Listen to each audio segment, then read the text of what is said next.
Well, hello there, and welcome to the lands of Aecathan. No professionals, no fancy tech, just a group of women playing an all-original game of Dungeons & Dragons. I'm Jeff, and I learned something over the last couple weeks. Apparently, Attila, you know Attila, was historically afraid of fighting 5-score opponents. Apparently, it's what 100s. Wow. Ba-rum-bum-bum. I liked that one. I thought that was funny. In honor of the fact that we just had our 100th Celebrated episode. our 100th episode, yeah. That's very, very clever. Yeah. Thanks. I like that one too. Silly. So let me catch you up on what happened last time. An evening in Dune Shadow Manor resulted in some interesting scuttlebutt about the actions of the Aecathan army. A visit from General Warbender confirmed that a major offensive was about to launch from Ermos Port. After a restful night's sleep and a leisurely breakfast, the ladies of the four headed to Strathsummon's Dawn to check in with Tasha's aunt, Lady Lena, the leader of the city, in the midst of rebuilding after Yasif's decades-long mismanagement. After a long talk and a tour of the renovations taking place in town, followed by a hearty dinner, Lady Lena suggested that the four head over to the newly named Sunrise Temple, the new temple to Torora that's almost completed, to meet the new High Priestess. Upon arriving, however, the four were attacked by fiends and a Jogravanan High Inquisitor, armed with a bandolier of calandrel sticks. It looked like the four might have finally met their match until assistance came unexpectedly from none other than the Dawn's boogeyman, the Doppelganger. But that wasn't the biggest surprise in store, as the identity of the Doppelganger was revealed as Athgarr. After a brief confab back in Lady Lena's private pub, the four turned in for the evening, promising to have a discussion that would be neither fun nor quick over breakfast in the morning, but one that nevertheless needed to be had. And that's where the story ended the last time.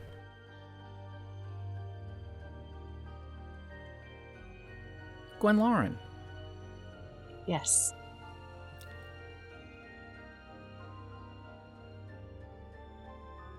All around you is a beautiful forest glade. Yes.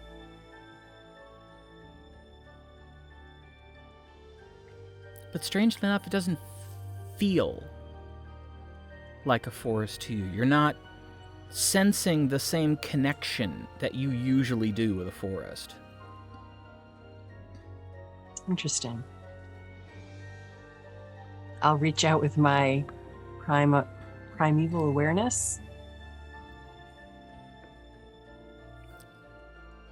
Nothing. Nothing.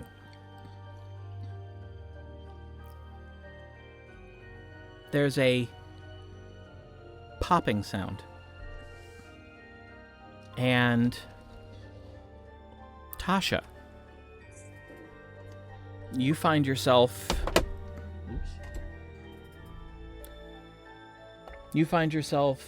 sitting right behind Gwen in a forest glade that you don't know where it is and you don't remember going there.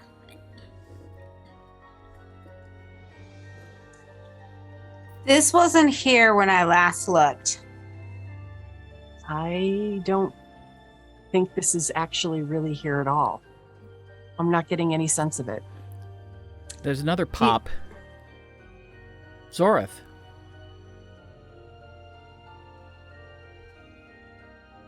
Tasha and Gwenlarn are standing in front of you in the middle of this beautiful forest glade.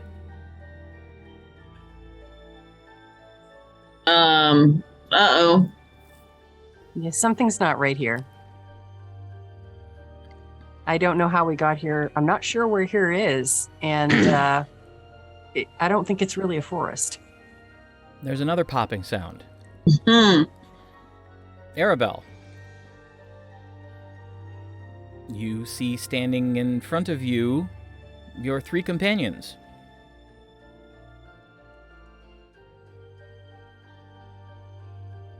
How did we get here? Don't know. Where is here? Don't know. Maybe we're having a weird dream? Together? There's another popping sound.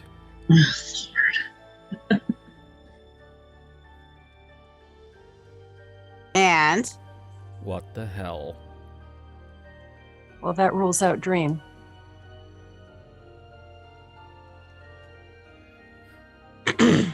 nightmare? Could be. The last thing I remember was going to sleep. Well, is it possible that this is the work of some god? There's another popping sound. Those. At the edge of the clearing, where there was nothing before, there is now a path out of the clearing and a big white sign. Which an arrow says? with bright red lettering reading, "This way to adventure." Oh boy. It's got to be. It didn't say rabbit season? Okay. Wow. Yeah. Let's go. All right. I mean, you know, our options are slim and none. Mm-hmm. So This we is what we get for knowing gods. It's just the kind of thing he'd enjoy most. It's awkward. It's tricksy. What's not to love? Except that it's, involving me. It's much more fun when it involves other people. Yep. we head that way. Yeah. The path winds through the forest. It's very pretty. But something's missing. Animals, sounds of birds. Yeah, there's no sound apart from the sound you're making. There's no wind. Leaves crunch under our feet. Mm-hmm. But there are no animal sounds. There are no birds. There are no insects. Because this isn't real. It's a facsimile. It's good to be back on the holodeck. Right. Or the simulator if we're going Orville. Did we get a full night's rest in? No idea. Probably not. That's not good. We might still be working on it right now. That is true. The path begins to rise slightly, and on the right-hand side, you begin to notice a large hill, and the path kind of curving around the base of it. And after curving around a massive tree growing out of the hillside, there is suddenly in front of you a very large bear. A bear? A blonde bear. Oh. Like a grizzly blonde bear? Like the picture I just put up. It's a fairly Like a big grizzly bear. blonde bear. I back up. It's a pizzle. A what? A polar bear, grizzly bear. Oh, A pizzle. They're pizzle. that's a real pizzle. Yeah. Is he attacking us? No. Hi, bear. Oh my goodness. Mm-hmm. You're actually here. And you are? The bear climbs to their feet. I was just dreaming and wishing that I had help. And look, my dream sent me the four, the most famous adventurers in all of the land. Surely you'll help me, won't you? Help you with what, friend? Oh, you asked my name. I'm sorry. I'm called Saffron. Okay, well, pleased to meet you, Saffron. What do you need help with? My friend Kichu has gone missing. Kichu? She was supposed to go and visit some other friends and then come back, but she has been gone a very long time. Much longer than she should have been gone. And I have never been away from my hill. But if you would go with me, I would feel safe traveling through the rest of this wood. You know what else is in this wood that makes you fearful? No, as I said, I've never been away from my hill, so I'm not entirely sure. But one hears stories. About? Frempermen. What? Sorry, what? Frempermen.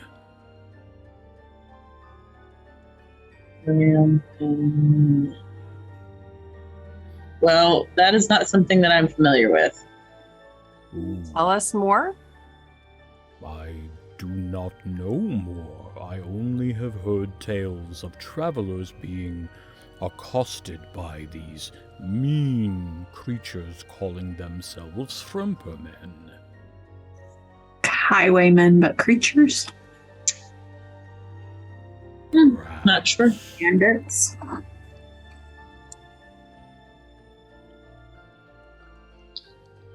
Well, we have some experience with bandits who accost travelers. Maybe we can help.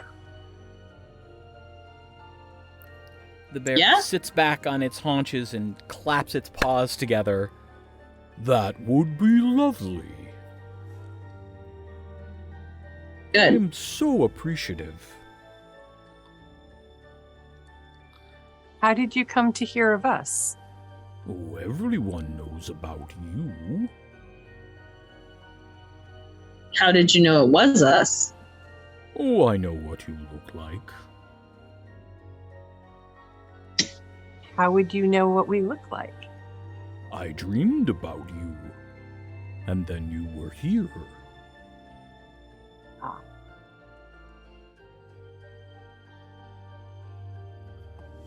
Do you know which way your friend went? Oh, yes, down the path. Well, I All guess right. that's where we start. Yep.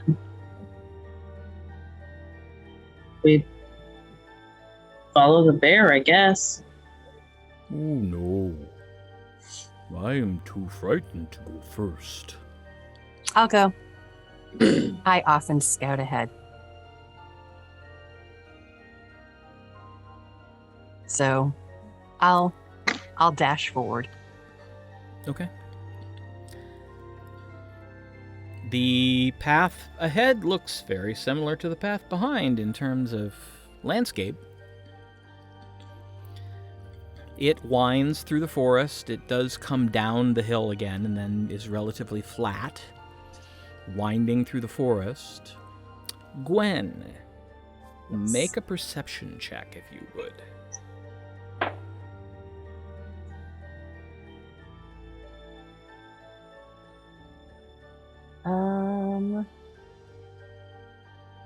18.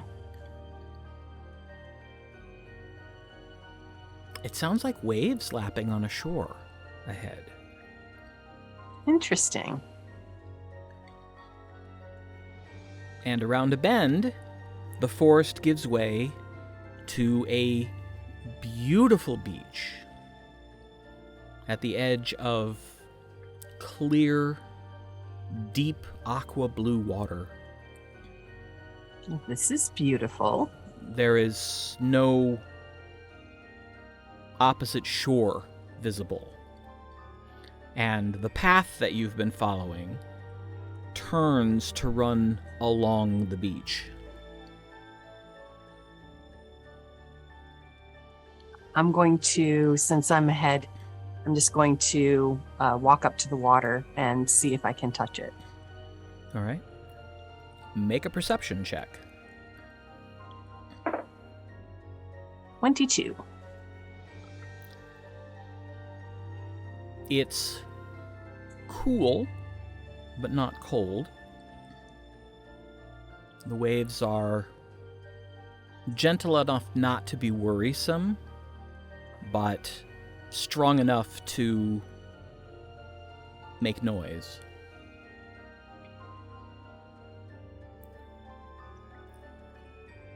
Are there And- shells or rocks? No, it's just beautiful white sand. And something moving under the water. Large? Medium-sized. I'll take a step back and wait for the others. Do we catch up? Yes. What do you have there? Something in the water? Shall we continue down the path or find out what's here? A head breaks the water, followed by shoulders, arms, chest, all a deep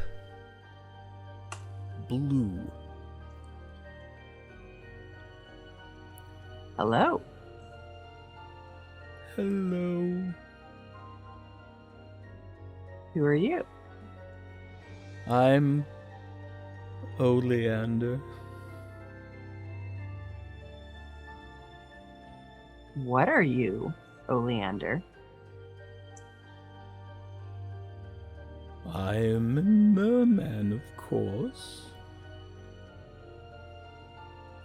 Ah, Hello. I'm Saffron. All right. Why are you so sad, Oleander?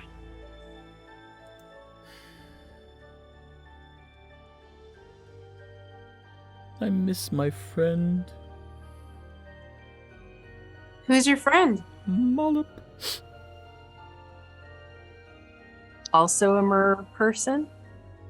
No. A fish. But Where my did Mollop- friend- I don't know. She used to sing to me beautiful songs. Where did you last see her? Going out to sea.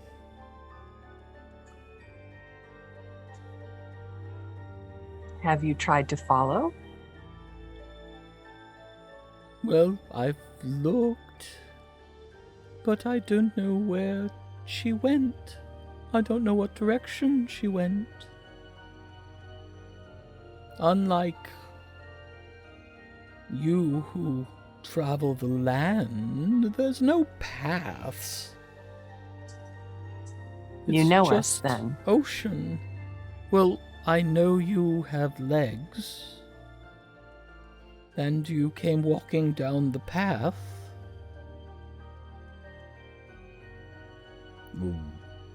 These are the 4. But there are 6 of you. It's more of an honorary title. Oh. All right. What does your friend look like? She has beautiful yellow fins and golden eyes and such a voice. And you said her name is Mollop? Mollop. Mollop. Well, if we come across her, we can tell her that you seek her. Is What? there a particular reason she left? She said she had to go visit her family. Oh, Perhaps she'll return. excuse me, Oleander. Do you by any chance remember seeing a beautiful white creature passing this way?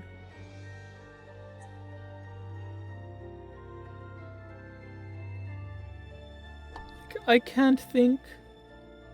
I'm too sad. Is there anything that would cheer you other than the sight of your friend? I don't know. Everybody make an insight check.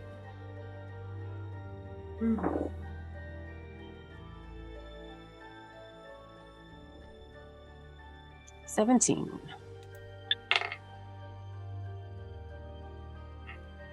10. 13. 26.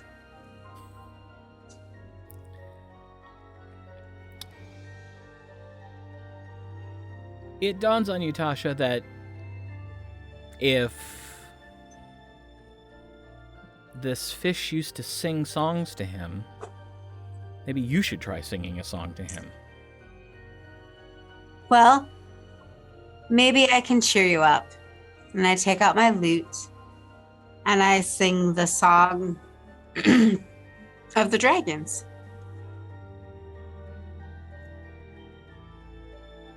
All right. Make a performance check. Add advantage, because it's your song.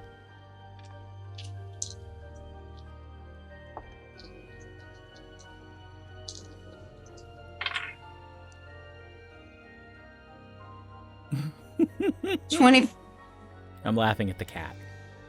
25. At first, Oleander doesn't seem to even be paying attention. But slowly,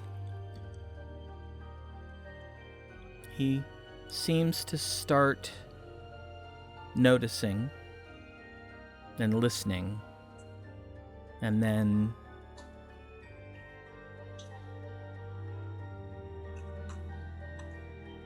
he starts kind of moving back and forth to the music, and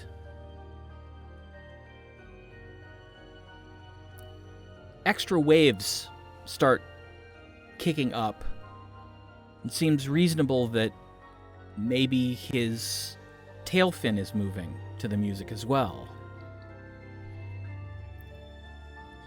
And by the time you finish the song,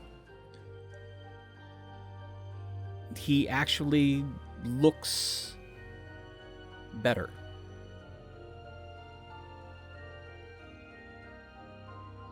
Oh, that was wonderful, wonderful. And wait. Saffron, did you say that these are the 4? Yes. They're the ones the song is about. Oh, goodness. I should like to see a dragon. They are very beautiful. I imagine they probably are. They are very big. I feel so much better. Thank you. That You're was welcome. lovely. I remember now. You're the person you are asking about. Your question. There was a beautiful young woman dressed all in white.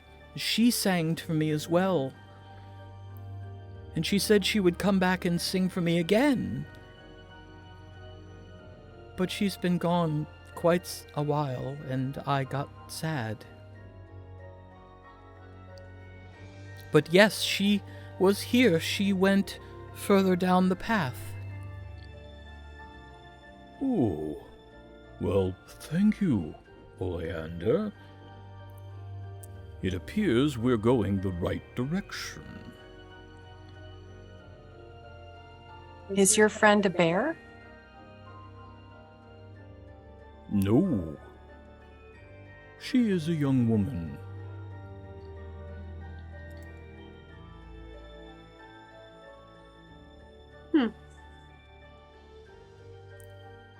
She is tiny, but with beautiful wings. Like a dragonfly. I see.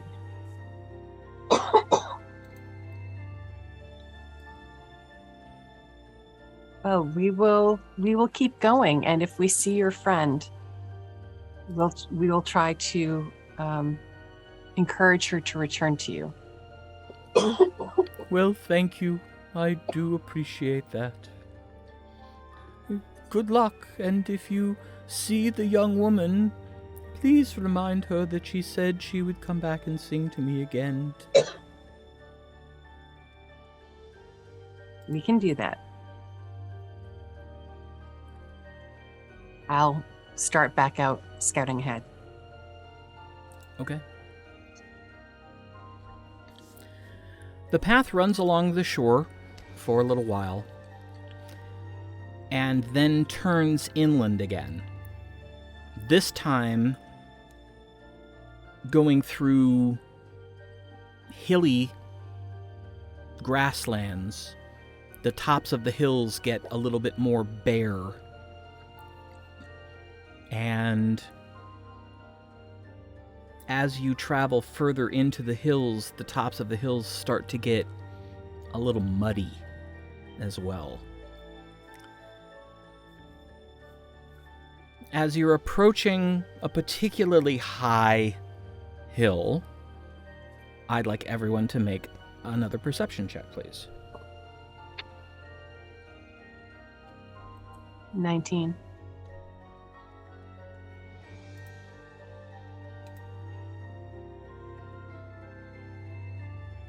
$26.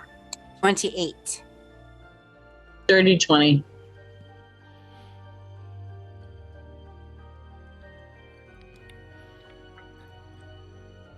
All of you hear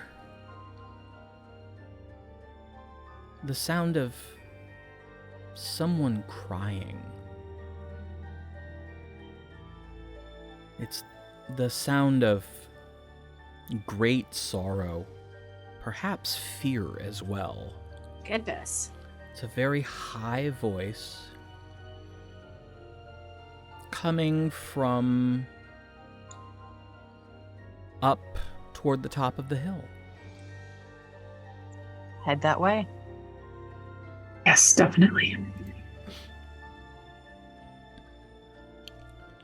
As you crest the top of the hill, it becomes a decent-sized plateau, probably 100 feet-ish in diameter. And there's a very odd sight.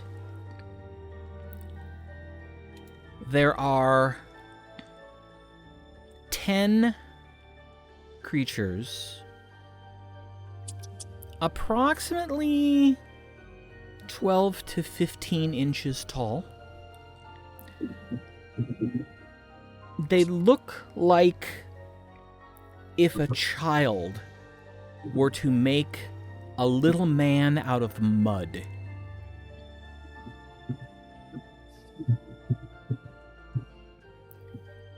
But each one of them has a small basket on their back with little pieces of wood sticking out of it.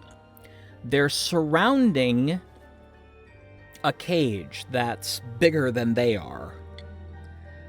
And the crying is coming from inside the cage. All you can hear, or all you can see from inside the cage at the moment, is something kind of pinkish red.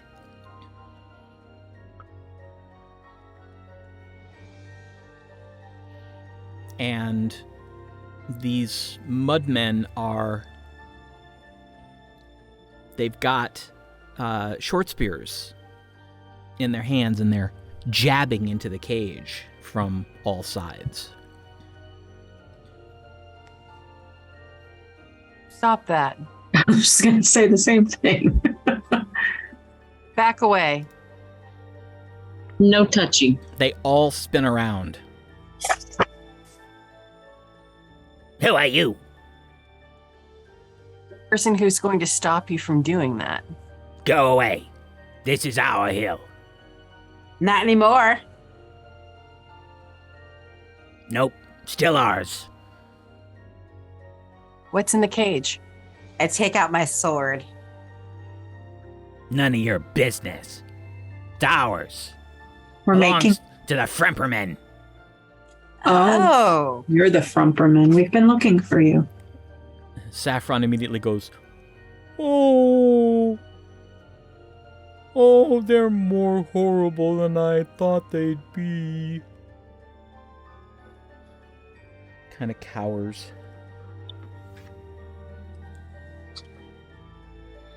The bear knows. You don't fight the Frempermen. Well, we're the four. You die. We're the four. We're not afraid. Then you're dumb. Because you can't count, and because you're dumb. Wow, you told us. Boy, I bet those insults just hurt everyone you come across. Our spears hurt more. How's this sword look? Dull. Oh, adorable. You said they're like a foot tall? Yeah. Like, I'm gonna They're between 12 and 15 inches tall. like, I want to start walking towards one of them. Okay. We're our normal size, right? Yeah. Don't make us step on you.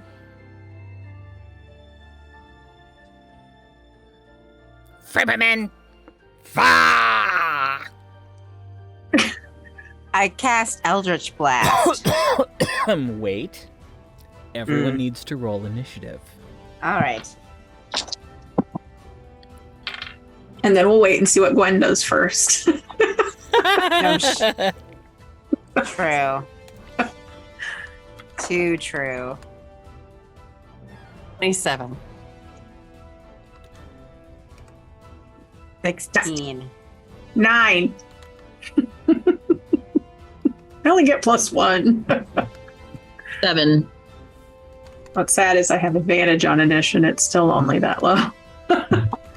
Oh, mine was low. Yeah.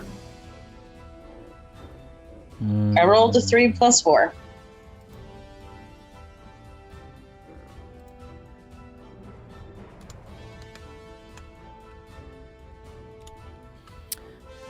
I look around. What are we looking at? They have all moved between you and the cage.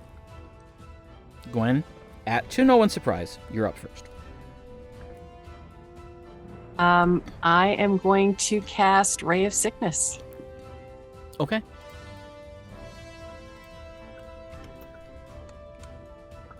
And they have a save of Con 19.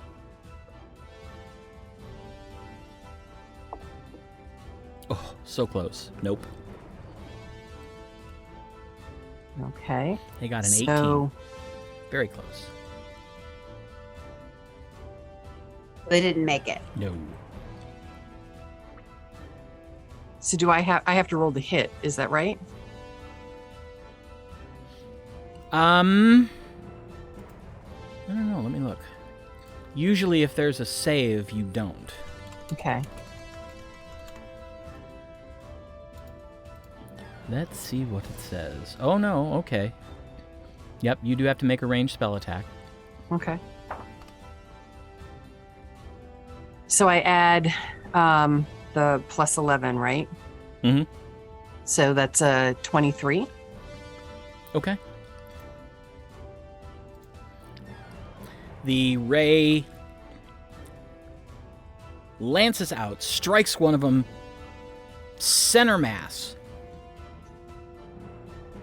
And the creature just kind of looks down and looks back up at you like, was that supposed to do something? Oh, that's annoying. It had no effect? Nope. Great. All right, then y'all are up. Athgarr actually goes next.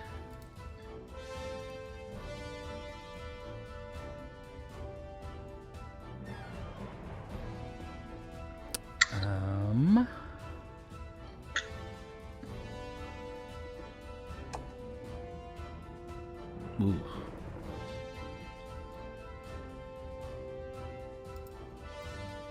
Oh, that actually hits. Okay.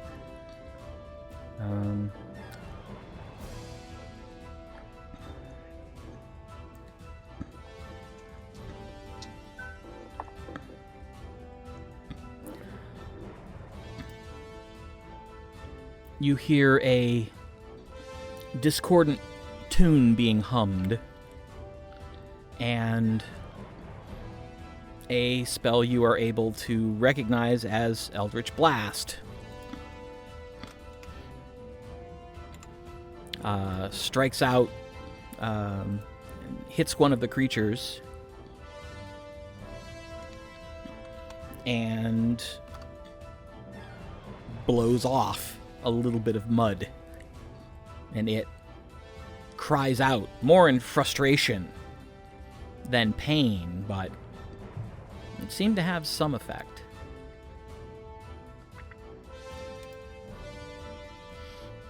And then they go. How many of them are there, sir? I missed 10. Oh. Yes. And let's see. So 2 of them are going to throw spears at Gwen.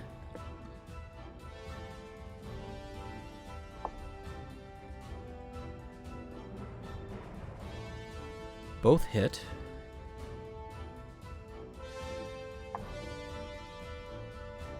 The first one does 7 points of piercing damage. The second one does 5 points of piercing damage.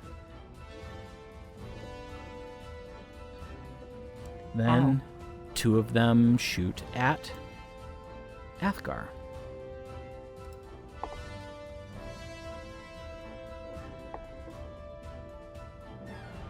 One of them hits, one of them bounces off his armor. So he takes 5 points of damage from the first hit. It's a little distracting. He's back in doppelganger mode.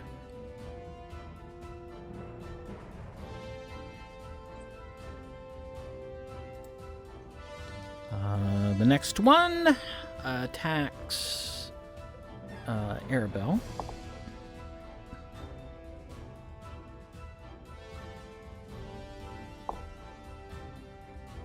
Ooh, both hit.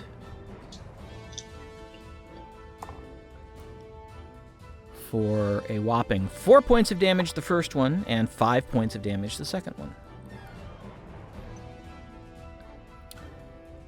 Two of them attack Tasha. The first one misses completely, as does the second one. And then the last two attack Zorith. The first one hits, the second one misses by a mile. And the first one does 4 points of piercing damage. How much damage did it get? How much damage did it get?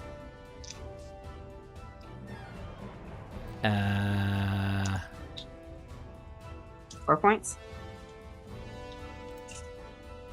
Yeah, I think so. No, you got missed completely. Oh, good. Okay. Yeah. All right, Arabelle.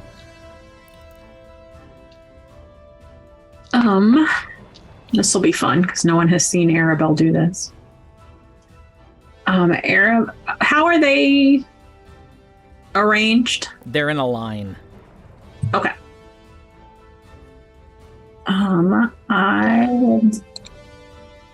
How many can I get in a 15-foot cone? Is there a spot that would be best? You can get all but one of them. Okay. In a move that we have seen Zorith do, Arabelle holds her hands out with her thumbs touching and fingers spread and shoots a sheet of flames at them. Ooh. Burning hands. All right. It's a dex save of 17.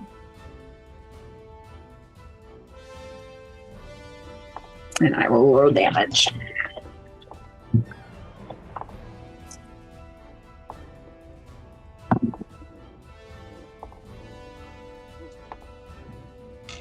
One of them made it.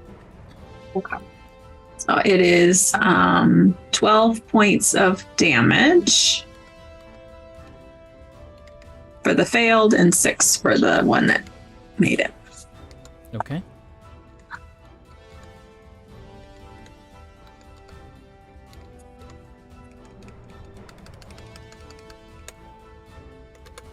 And then she looks at her ring.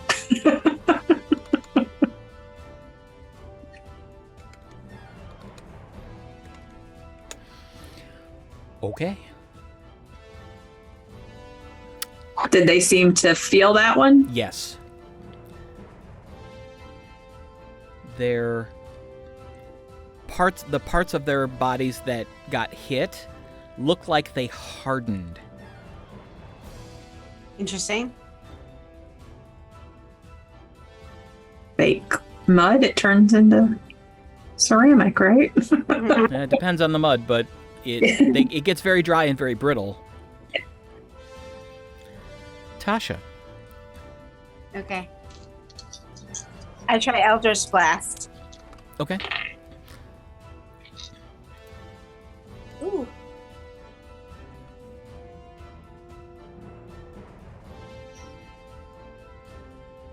$29 to hit for the first one. That will hit. Trying my dice. 19 to hit for the second one. That will also hit.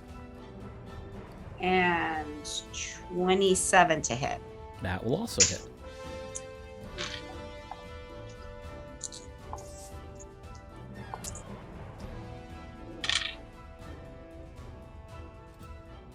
Um,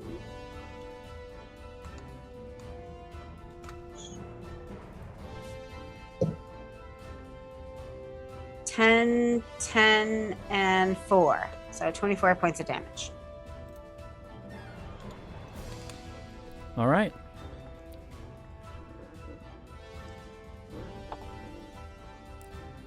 The creature yowls and is knocked prone by the force of your attack. And Zorith. I cast Chain Lightning. Okay. So How many can you get? 4. Let me see.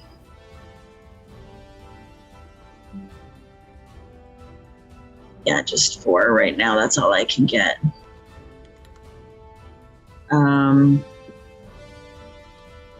Oh, that's super not what I wanted to do, but whatever.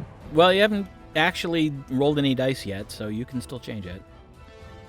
No, I rolled dice on the thing. It accidentally rolled all the dice for me on the thing. Oh, Yeah, I can see I it. got 47 points of damage.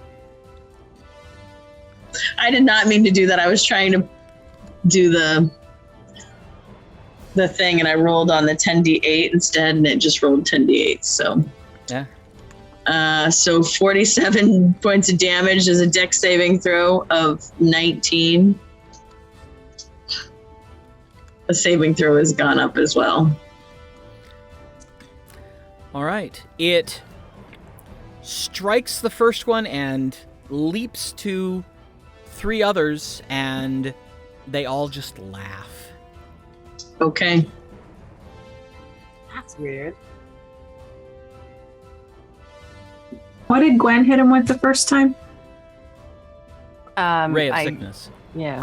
So sickness, lightning, Poison damage is ray of Right. sickness. So, poison, and electric. They're immune to. yep.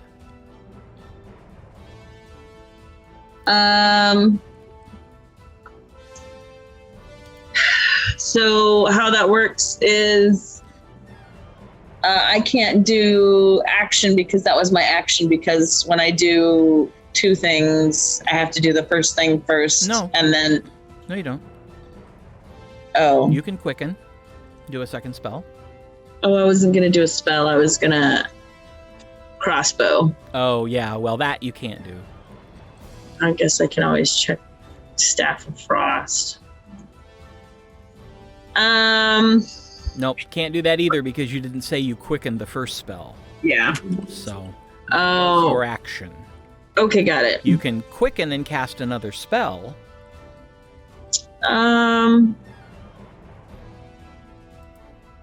What did Athgarr do? Eldritch Blast? Yes, Athgarr and Tasha both have done Eldritch Blast, and it seems to have hurt And I don't know what Eldritch Blast is. force Just- damage. And I did fire. And fire worked? Somewhat. Force. I don't have any force damage things. Do you have Magic Missile? That's force damage. Is it? Yeah. Then I shall cast Magic Missile. I will quicken and cast Magic Missile. Okay.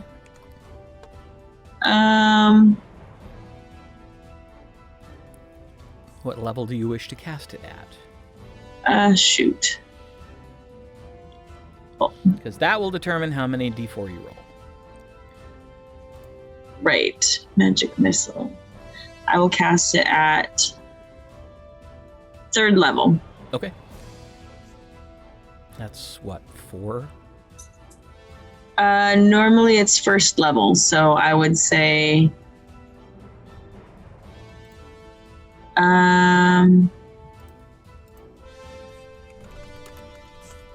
1d4 plus 1 plus 2? Count plus 2. Oh, So 5. 3. Oh. Yeah, because you get 3 darts, and each dart does a d4 plus 1. And then you get an additional dart for every spell level above 1st. So if you're doing it at 3rd, that would be 5d4 plus 5. 5d4 plus 5. And because this is magic missile, you know you can send them all at one or divvy them up however you want. The guy that was talking, the main guy that was talking, Okay. I want to send them to him. I got a 4, I got a 3, I got a 2, and I got a 4. 4, 3, 2, 4. 8, 10, 13. You need one more die. And Yeah, that was only 4. a 3. So 16. 17. Because you had the +1 for it. Oh, plus 1, 17. Yep. Jeez, okay. Sorry, 17 then. Glad one of us is paying attention. The main guy who was talking, 17 to him. All right.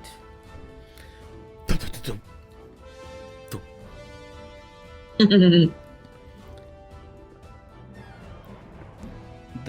Fremperman who was talking looks down and there's a hole through his midsection. But nothing. He seems distressed, but he's still up and moving. Interesting. This is not good.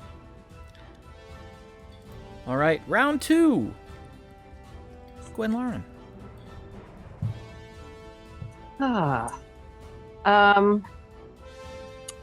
I'm going to use my longbow. Okay. Same one? I'm going to, I'll aim at the head of the one that just got the shot through his abdomen. That's the one you hit last time, so. All right, that's the same one then. It's a 27 to hit. Yeah, that will hit. And remember, I think you get at least 2 shots, right? Yes. Should I roll the second before I do damage? Yeah. Why don't you? Okay, the second one is a 32 to hit. Yes, that will hit. Okay, so the first one is 14 points of damage. Sorry, 15 points of damage. And the second one is 9 points of damage.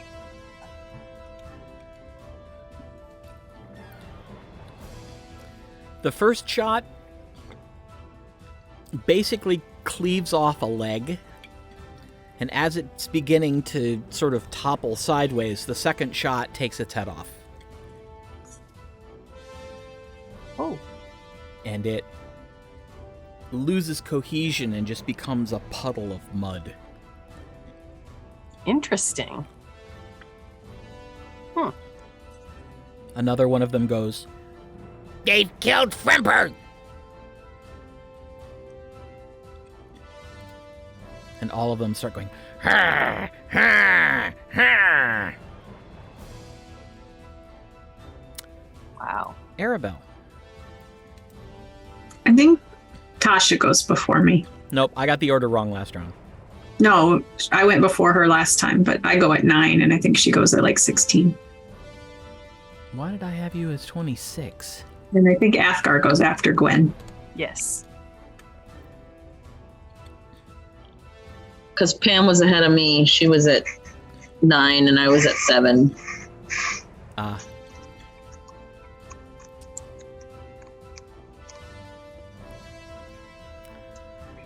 Gwen, what did you hit him with? Just Longbow. Oh, got it. Bows. All right, let me think here.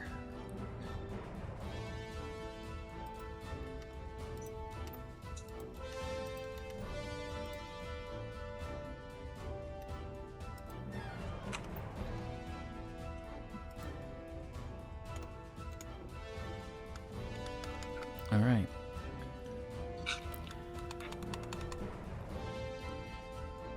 Five of them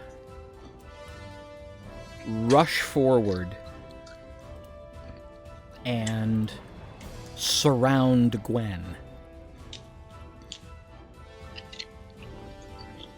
And they all attack. Oops, wrong die.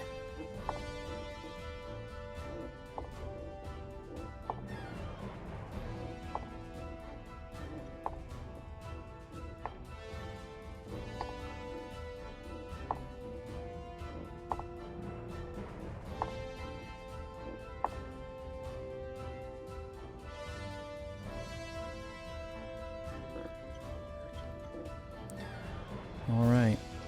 They start stabbing Gwen in the leg. Well, both legs, but... Oh no! Some of them not able to get their spears through her boots. Others are able to. Boots. I forgot they're tiny. Yeah.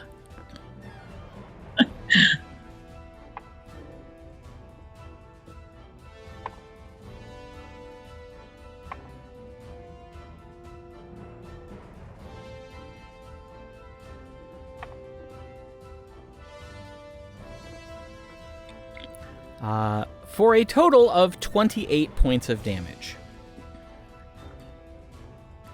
And we didn't get our full sleep in, so we're... Yeah, I was already down from... Oh no, you're all perfectly healthy and rested. Okay. Oh, that was... We had literally... That's why I asked Okay. if we had a full rest, because...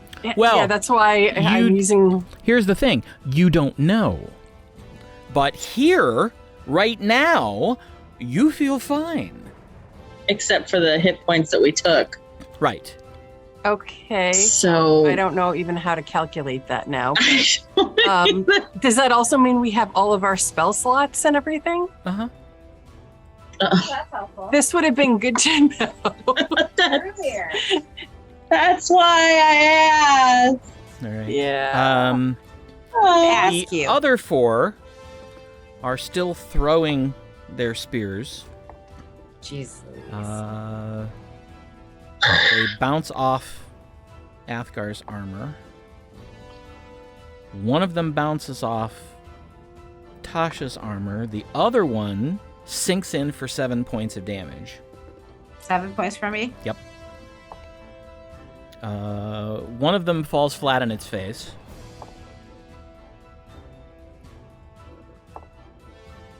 And one of them manages to hit Zorith for 7 points of damage.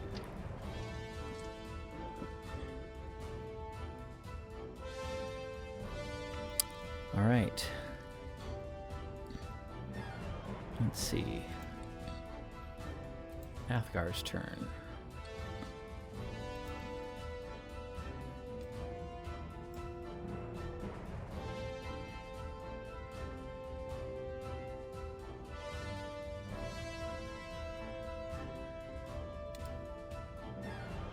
Yes.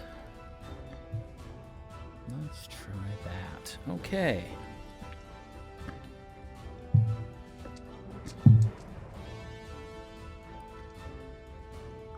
Athgarr makes a growling noise and begins to whistle something high and sharp.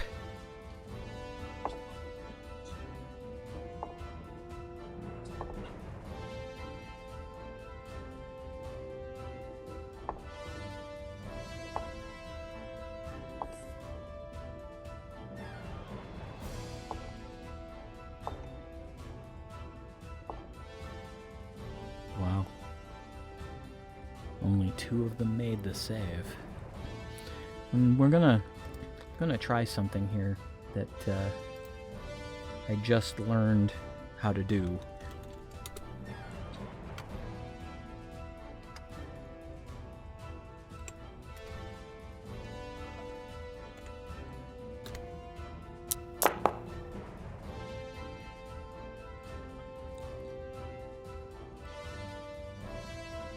All right, so a massive ice storm begins to rain down on all of these creatures. It's raining down on the cage too, but it doesn't seem to be doing much damage to the cage. So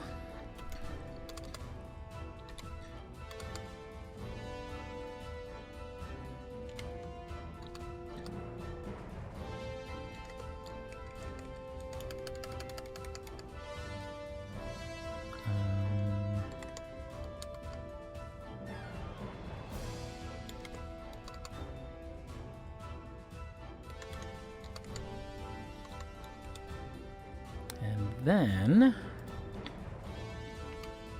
it also does...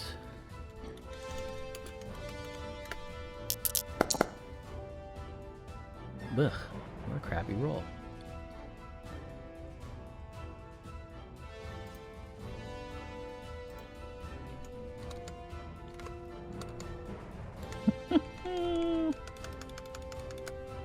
Really?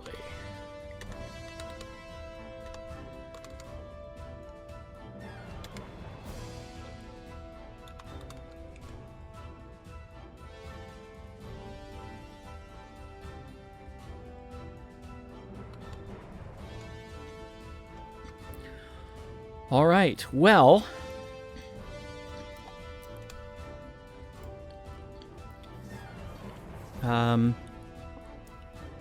two of the ones in the back go down and dissolve into little puddles of mud. The other two take damage but are still up and fighting. Tasha. Are there any that are hardened? That got affected by the fire? One. But it's one of the ones fighting Gwen. It's one of the ones in melee with Gwen. There are 5 in melee with Gwen, and there are 2 still back by the cage, getting ready to throw again. Okay. I cast Eldritch Blast again Okay. at the ones that are fighting Gwen.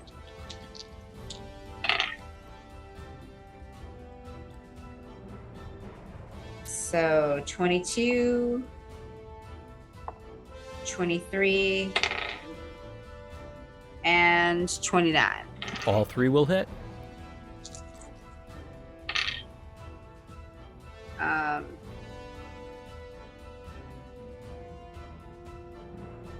24 points of damage. Oof. Head over tea kettle, knocked away from Gwen. Slowly getting up, shaking its head, mud spattering off it. Arabelle. How far away are we from the cage? About 30 feet. Okay. So there's 2 back there? Yep. Okay. And then they're close to the cage? They're standing about 5 feet in front of it. Okay. So if I want to do a spell, I can set it where it's in front of them so it won't get the cage, right? Yes. Okay. Now I'm going to hit them with a fireball. So, you get fire and you have to play with it. Okay. So I just want to set it off in front of them so it'll hit I mean, yeah. them, you but gotta not the play cage. with fire. We should be far enough, right? Because it's a 20-foot radius. Right. Unless it gets any of the ones in front of us, but probably not. All right. And it is a dex save 17. Okay.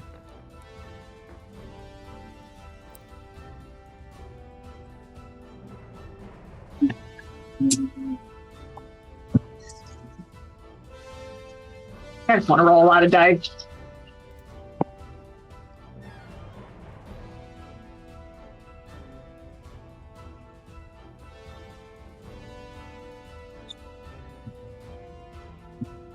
Yeah, it's 30 points of damage.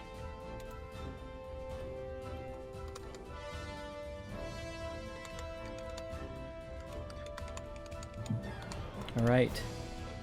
One of them is baked solid and is no longer moving. The other one is now crusted in patches of baked mud and seems to be moving slower, but is still moving.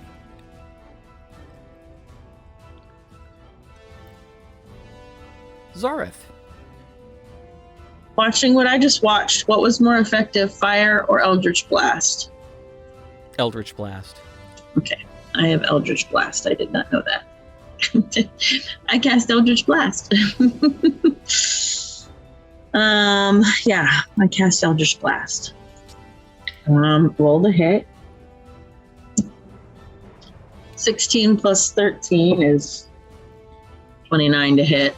All right, you need to roll 3 times because there's 3 beams. And each beam does a d10. 30 to hit. 25 to hit. Yeah, they all hit. I have plus 13, so unless I roll really bad. So which one are you attacking? Are you attacking the one that's been throwing spears at you or one of the ones that's stabbing? Around Gwen. Okay. Yeah, we'll do that. All right. Around Gwen. Go ahead and give me the first beam. D10. Just the D10. first one. D10. Where's my D10?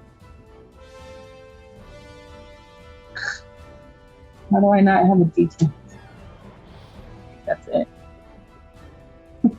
I'm sure you do.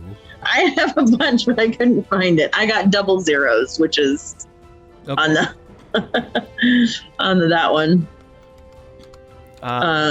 It explodes. 10? Oh, okay. Where's my other D10? Oh, there it is. So that's just the one, That's right? the first one. And then I got a 5. And that one explodes. Okay, and then I got a 9. And that one explodes. That's exactly how many hit points it had left. Vote. And how many are left? 3. Well, There are 2 still stabbing at Gwenlauren and 1 still back by the cage, getting ready to throw yet another volley of spears. I will quicken and Eldritch Blast again. Oh, peaches. Okay. And then, see, I rolled a 4. 17? That will hit. Okay. 17 plus 13.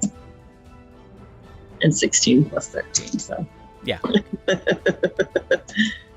I rolled that's on the evens, that's on the odds. I rolled a 9. Okay. I rolled a 4. And I rolled an 8. And that one explodes. 8. Excellent. All right. Back up to Okay. the top. Gwen, there's 1 still dancing around your feet, stabbing you. I'm going to use my boots to fly upward to a height of about 3 feet.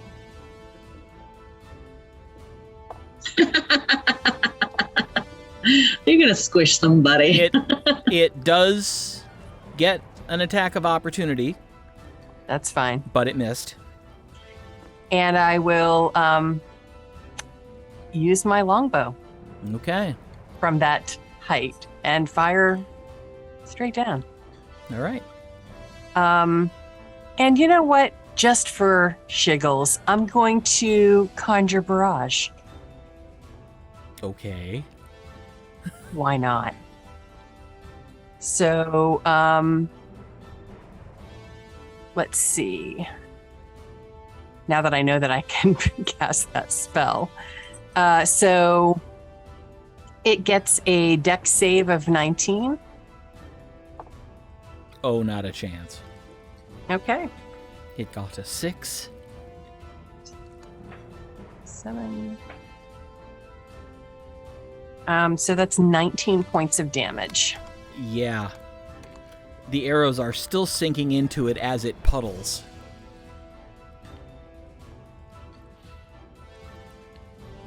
I land All right. in the puddle. Huh.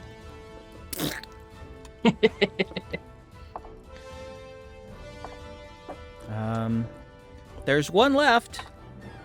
Zorith, you take 6 points of damage as it pins you with a little spear.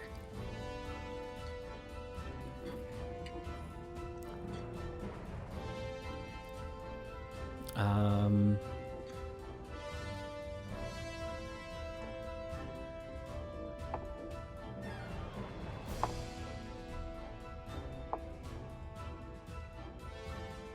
right. Then it's Athgar's turn, and if he doesn't get some better rolls, it's not going to work. Okay, barely. He casts Eldritch Blast once more, and the last little thing explodes.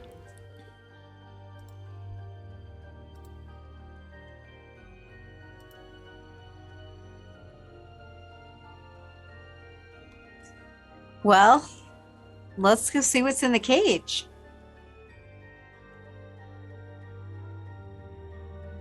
Walk up. Look inside. Okay.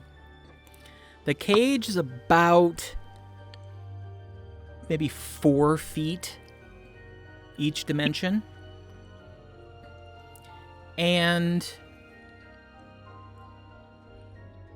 inside, there is something that's all curled up into a ball. It's got pinkish red hair, maybe fur. But apart from that, you can't really tell what it is.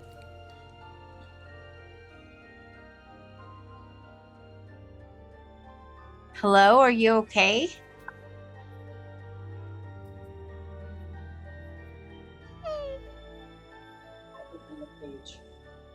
It's safe now. You can come out. Can't. Why can't you? Cage is locked. So I can't open it? Well, you're gonna need to figure out how to unlock it. While we're standing there, I put my hand on Gwen and heal her for some stuff. 65. Thanks.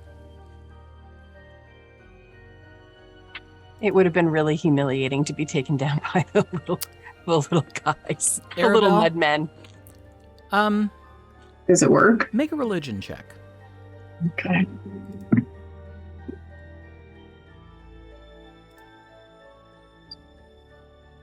Uh, 23. It works, but it feels completely different.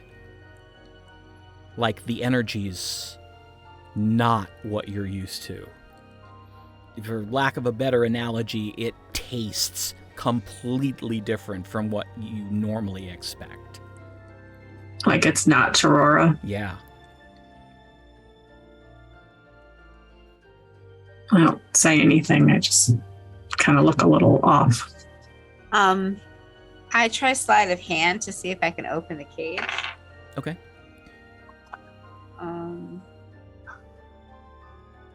23. It takes a minute. For such a simple looking lock, it actually ends up being more complex than it first appeared, but eventually, click. I open the cage. It's okay. It's not locked anymore. You can come out. Are they all gone? They're all dead. Oh, they're not dead. Frempermen don't die. But All right. they won't be back for a day or so. They're all pearls. Is this your friend, Saffron? No, I don't know who that is. The creature slowly unfolds and rises atop 4 small legs and stretches out 2 wings and steps out of the cage. It is either a miniature or very, very young pinkish red pegasus. Oh, Are you hurt? No, just scared.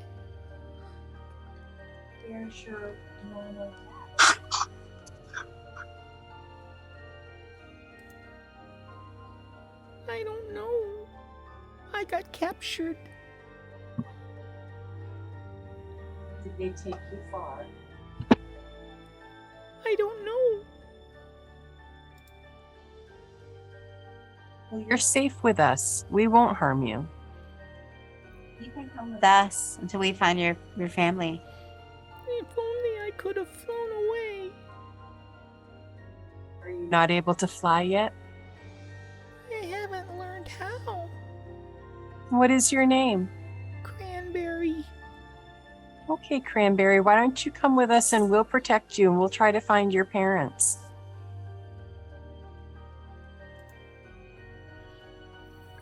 If only the angel had come back, I'd know how to fly. The angel? She was very beautiful. Was she dressed in white? Yes. She said she'd teach me how to fly when she came back. Can we take a few minutes here? I start casting a spell. It takes 10 minutes. Okay. So I'll just talk while Arabelle does that. I check Cranberry over for injuries. She's got a few cuts. Because they were stabbing her with those spears. I asked her if she was hurt. She said no. She doesn't know. She doesn't know.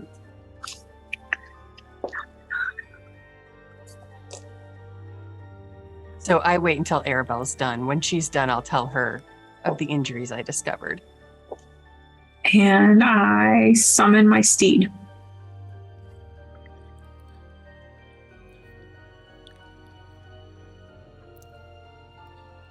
It doesn't happen right away. Like, there's a delay. But then...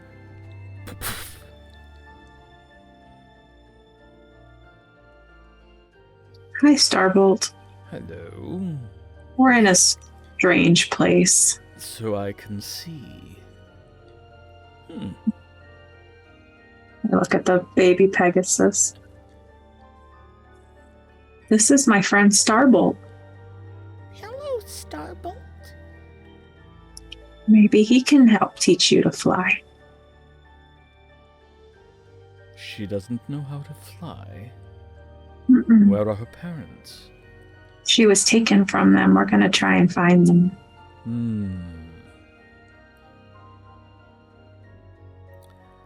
Well, I can try.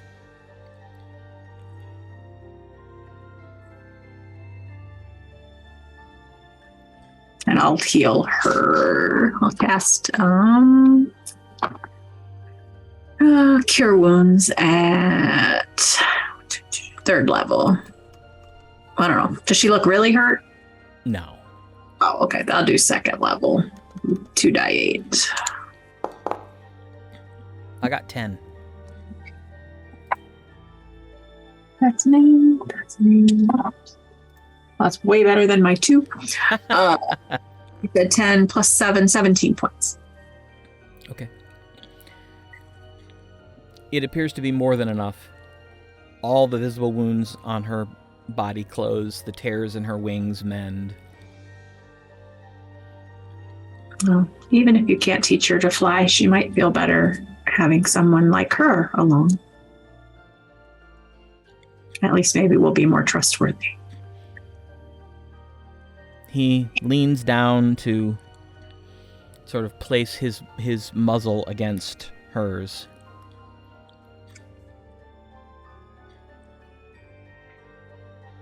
And stands back up, and you see an expression on Starbolt's face you've never seen before. He's perplexed. What's wrong? That is not a Pegasus. She's not? No, Do you know what she is? I haven't a clue. She looks like one. Yes, I can see that. But there's no equine consciousness. Maybe it's part of whatever weird magic that brought us here. Is she real? You may inform her that I don't know. She appears to be real, but not a pegasus. He says she seems to be real. She's just not a pegasus. Yes, I am. Well, She not a- flips her wings out. I've got wings and everything. not a pegasus like him. Have you always been a Pegasus, Cranberry? I think so.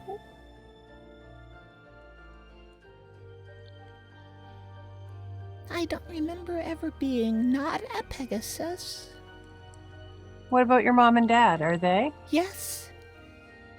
Mom is a beautiful golden color and Dad is deep purple. Okay. What are their names? Mom and Dad. Of course. We'll see if we can find Mom and Dad. Okay. I guess we'll continue on the path. Cranberry kind of walks up to Zorith. Like walks around her. You've got wings. I do. I don't know if I could teach you how to use yours. And I bump them out. I could see them even when they were inside.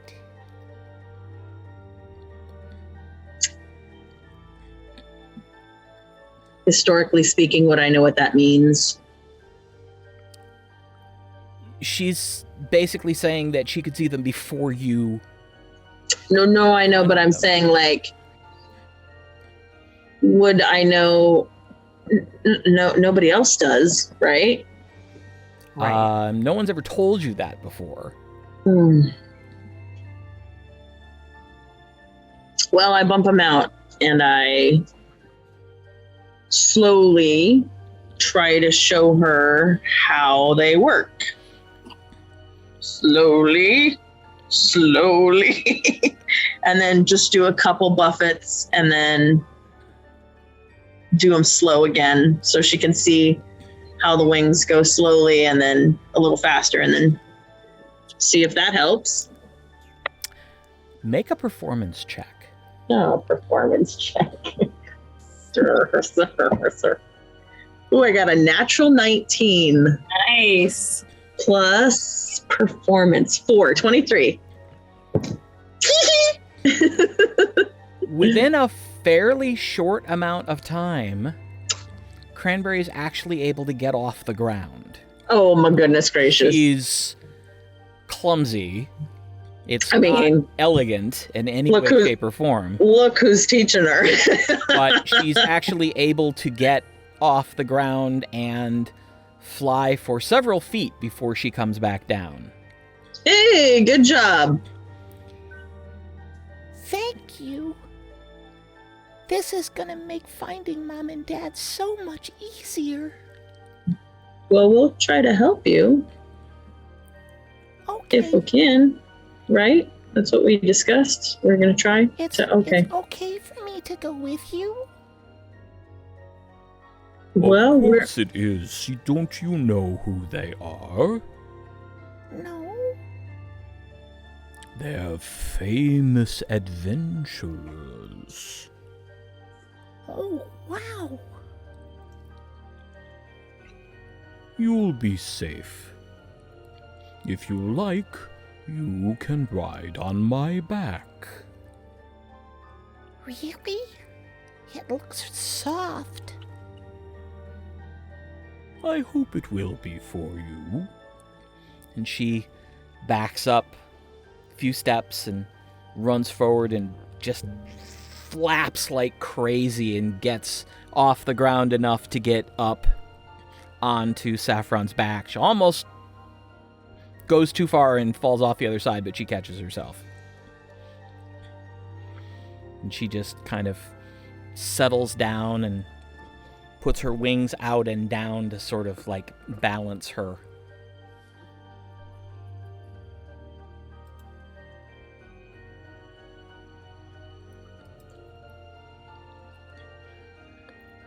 Which way are you going? Down the trail. You're not going to go see Nightshade, are you? That's just one more name to write down. Who's Nightshade? Nightshade lives in the mountain. That's where the angel said she was going, and she never came back.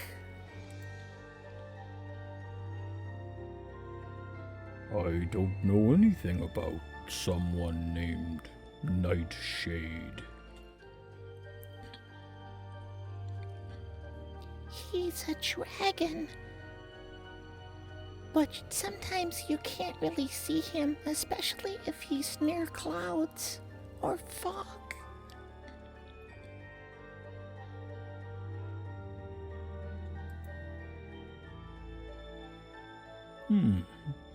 I might get to see a dragon after all.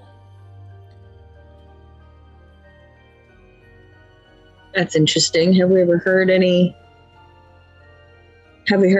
about dragons who you can't see in clouds or fog? Would I know anything about that? Make a history check. History. Anybody else who wishes to try to recall that may? 17. It's not the best. 19. Ooh, much better. 11. That's a high difficulty one. None of you have ever heard of such a thing.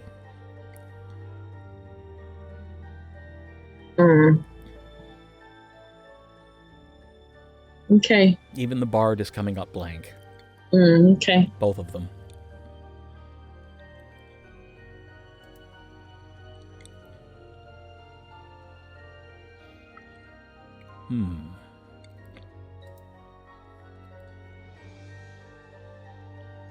Well, I suppose we should continue.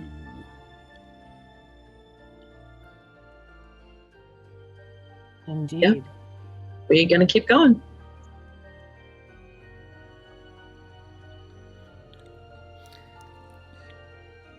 A few more hills down the path, and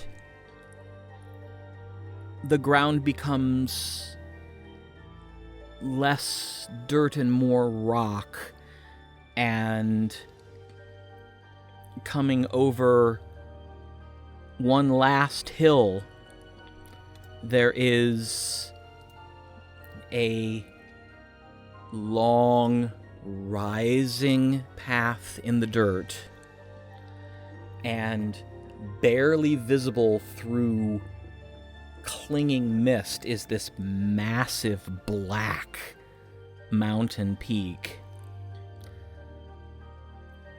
The path seems to lead up to what looks like a huge opening in the side of the peak up the path a ways.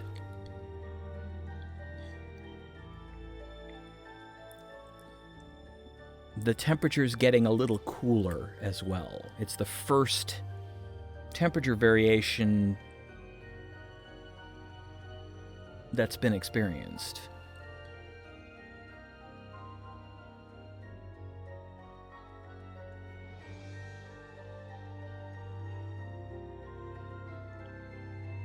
I mean, we're gonna keep going. We look around. Is there anything else? Can we see anything else from our vantage point? Nope. No, then we're just gonna keep going. I mean, we're here. We've got a bear and a pegasus. We gotta figure out what's going on. And a fish. We don't have the merman. You're muted. No, the merman's not with us, right? No. We're looking for a fish. That's what I'm saying. Yeah. Yeah. We're looking for a fish and Pegasi, and The bear's friend. the bear's friend, yeah. So we're just gonna keep on keeping on. Leslie, you tried primeval awareness, right? I When you did. got here and nothing. Right. I can reach out again and see if there's anything to sense. Still nothing. Nope, no luck.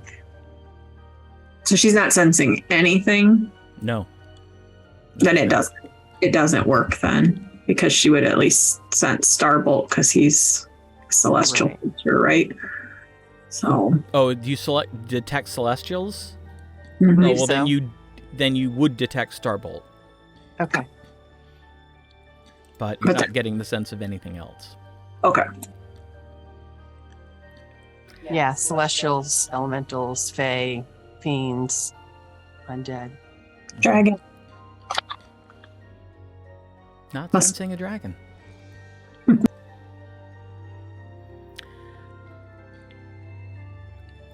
The path becomes completely rock. It's a path worn in a rocky slope leading up to an opening that's gotta be...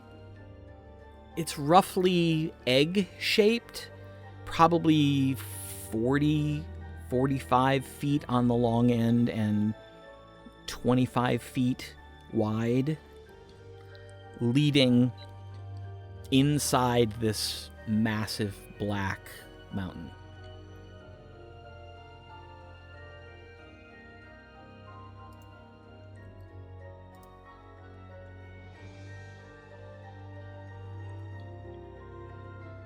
The further away from the opening you get as you enter, the darker it gets. Before soon there's no light at all. I'll throw up my globes. Okay. What do we got? What do we got here? What do we got? Dancing lights. 4 torch-sized lights within range.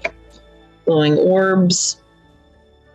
Dim light in a 10-foot radius. Okay. I hate that it's dim light. It's very annoying. Does that help everybody or hurt everybody? Well, anybody with dark vision just has to step out of the radius of the light for it to work. And Tasha's the only one that doesn't have dark vision, right? Athgarr doesn't have dark I vision. have my goggles though. Oh, so Athgarr is the only one. So then, Let me look and see if nobody needs it, then I'll just blink them out, Well, or I'll never I mean, put them out. What about the bear? And Oh, God, Pegasus. the bear. Should we leave them outside? No. Um, We should-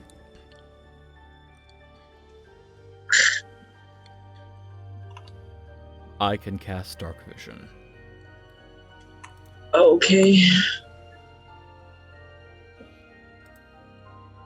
I What do you- see fine in the dark. Oh, good. What about Cranberry? I can't, but I'll go where Saffron goes. Excellent. Well, yeah, because you're on the back, so I'm not even gonna put my dancing lights up. All right. The passage winds a little side to side and rises up a little bit. And then a soft glow heralds an opening into a massive room, bigger than you can see the edges of. In the center of the room,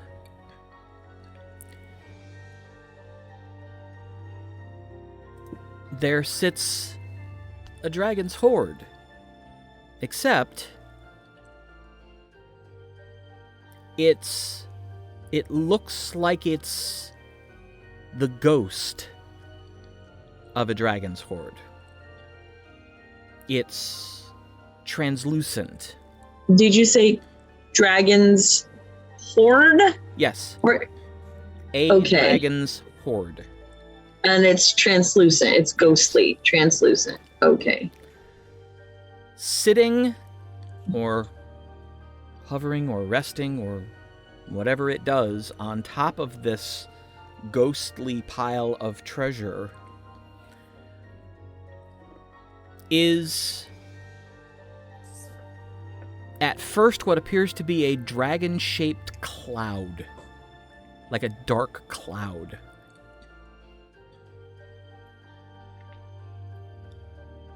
And sitting, well, hovering next to its head is a absolutely beautiful miniature human woman with gossamer dragonfly wings, wearing a white, sparkling dress. And the two are deep in conversation.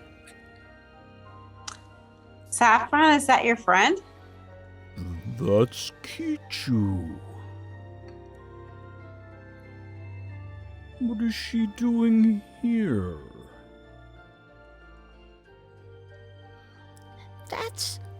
That's the angel that was gonna teach me to fly. And she's talking to Nightshade. Nightshade? What's Nightshade? The dragon. Yeah, she told us about the dragon that you can't see near clouds or near fog. Huh. It looks like a dragon made out of a dark storm cloud.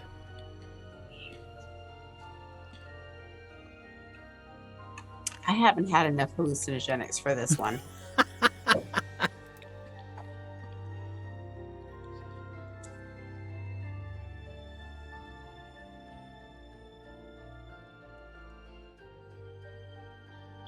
Well, do we interrupt them?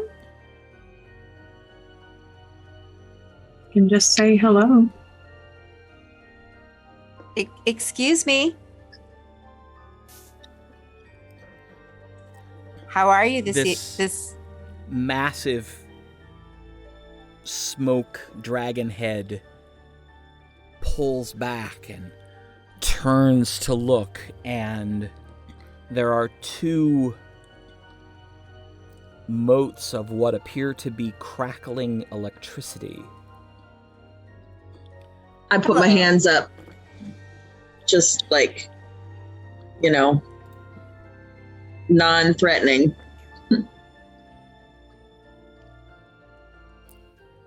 Who are you to enter my home unbidden? Well, I am Tasha. This is Arabelle and Zorith and Gwenlauren and Athgarr. And we are here with Saffron, who was looking for his friend who you seem to be chatting with. And this is Cranberry. The tiny woman turns and sees Saffron and says, "Saffron, you left your hill." I was worried about you. We have encountered many creatures who you met who are waiting for you to come back. Well, yes, and it was my intention to come back, but Nightshade and I were having a conversation, and he had so much to say.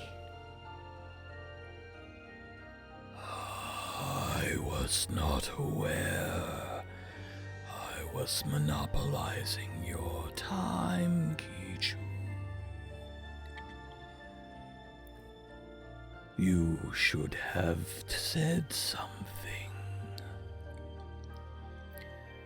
Well, it was clear to me that you had many things to say, and I knew I would go back eventually. But you let me keep you so long. All of these creatures have worried about you. The dragon looks and lowers its head down towards Saffron and Cranberry. I apologize, good bear. It was not my intention to monopolize your friend. Oh, well, that's very kind of you. Thank you for being so understanding. And the dragon pulls back and turns to look at Kichu. You will come back sometime when we can continue this discussion. Of course I will. Now that I know I'll be welcome. Of course you are welcome. And you may bring your friends if you wish. That will make it much easier for me to return. And she leans over and seems to peck the side of the dragon. Just a little kiss, and the dragon kind of goes.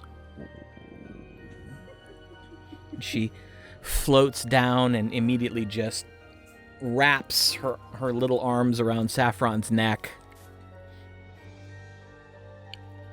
and says, I can't believe you came all the way here just to find me. You've never left your hill before. Well, I knew I would be safe. I had the four to protect me. and she seems to notice the four of you for the first time. Thank you for keeping my friend safe. It's our pleasure. Well, I must teach this young lady how to fly. It's all right. This one already taught me. Oh, that's wonderful. Thank you so much. We did basics. You may want to go over the finer points. Very well. In the meantime, I will travel back and see if I can help this one find her parents. And then I will see if I can help Oleander find his friend. And then I will come back to the clearing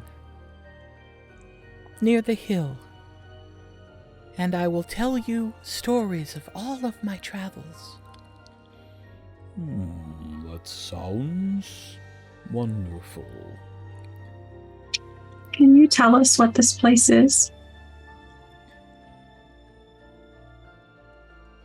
I would have thought you would have been able to tell. It's a dream.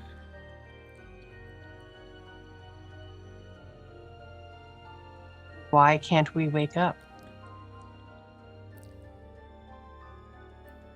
Maybe you need to go back to where you started. I can send you back to the clearing. Would you like to go with them, Saffron? That would be nice. I've heard about this clearing, but it is the other direction from my hill, and as you know, I have never left my hill. Well, there's always a first time, just like today. Well, thank you all so much for helping Saffron on this trip. He will remember it always. And I will send you back with my thanks as well. Thank you. And she waves her hands, and this gold sparkling energy appears, forms this cloud, and just kind of settles over all of you. And as it passes your eye level, you are back in that clearing. Oof, wish I could learn that one. After what happened with Lord Tremaine, dreams make me nervous. Mm-hmm. There is something different in the clearing, however. At the far end of it, you see a brightly colored tent. Mm. And there's organ music What kind of organ coming music? from the tent. Something upbeat, fun. And there's the smell of popcorn. Head in the for the air. tent. Saffron looks at the tent and goes, "Oh shit. Thanks, this has been fun, but time to wake up now." And you all awake in your beds. Dirty little scamp. Oh shit! What was in the tent? Probably mom. Probably shouldn't have brought me along. Something. Well, we're all in our own rooms, right? Yeah. And you wake up. You feel you've had a long rest. Weirdest dream ever. I wonder if everyone had the same dream. Gwen, you hear a voice in your head. Sorry, they weren't supposed to find us. I don't know how They? they did. You don't want to know. I do. No, you really don't want to know. Just suffice it to say, they have no idea where you actually are, and that's a very good thing. Okay. I hope you enjoyed the little story. I just wanted to spend some time with you, and Mother told me I'm not allowed to go down to the surface anymore. Any more? No, Ever? I don't know ever, but for right now, no. Did you enjoy yourself? Oh, yes. I like the bear. I'm going to have to remember that. The bear was adorable. But what was your goal? What were you trying to achieve in this little adventure? Nothing, just putting something together that I thought might be fun for everyone, and it gave me a chance to adventure with you again. Well, I have missed you. And But I've missed you too, although I didn't plan on Grumpy Pants coming along. Can you be more specific? Do you mean Athgarr? Yes. Yeah. I You didn't didn't think- realize that he was there with you now too. Well, that's a new development. How did you manage to bring him along without knowing? Apparently, I wasn't specific enough in the spell that I cast. Oh. Can you give me any hint about who might have been in the tent? Is it How do you feel about clowns? not well? Then don't ask. Okay. Is this an enemy that I need to be aware of for the future? Nope. Nope, they have no idea where Aecathan space is. It's probably for the best. That would not go well. No. Well, yes, definitely be more careful next time about the Grumpy Pants. I don't know if he's always going to be traveling with us or not, but it does make it seem less like a dream if he's there. I shall be much more specific in my terminology next time. But it is fun to have adventures with you, so I hope we get to do that part again. We'll see if I got away with it this time. Bringing Arabelle along was, problematic. I wondered about that. She mentioned that her use of magic felt wrong. Well, yes, because I was supplying her the spells. I see. I couldn't let her contact Mother. She'd give the whole thing away. Indeed. Well, thank you for the adventure. As always, you are entertaining. I'm glad you enjoyed it. Now, Are the others going to remember I this? hope so. Very well. This will give us something to talk about over breakfast for a while. All right. On with your day. I have to go shoo some clowns off a statue. Do so with violence. It's a great way to start the day. You sense that the voice is gone.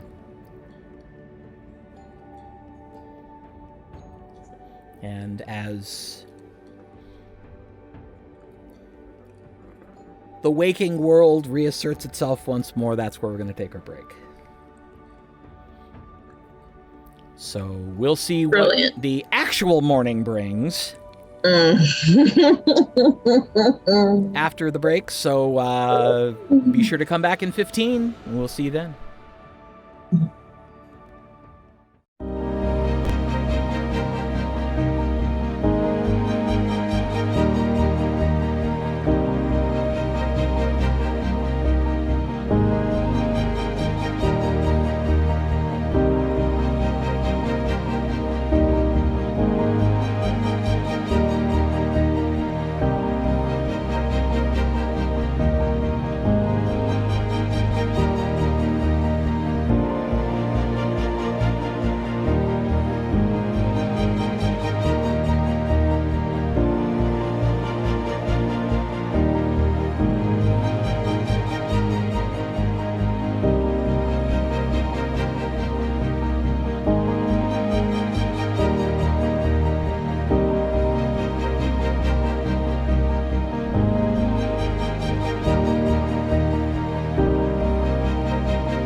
And welcome back.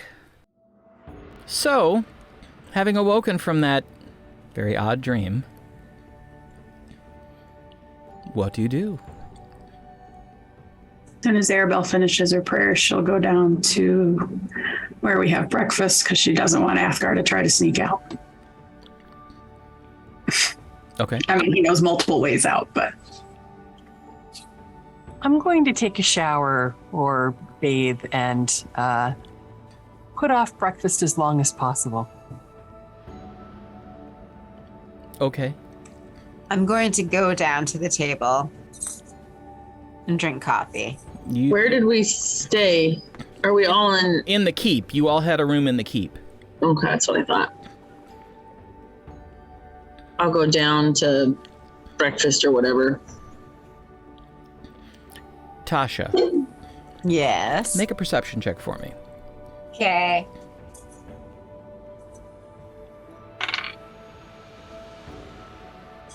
$24.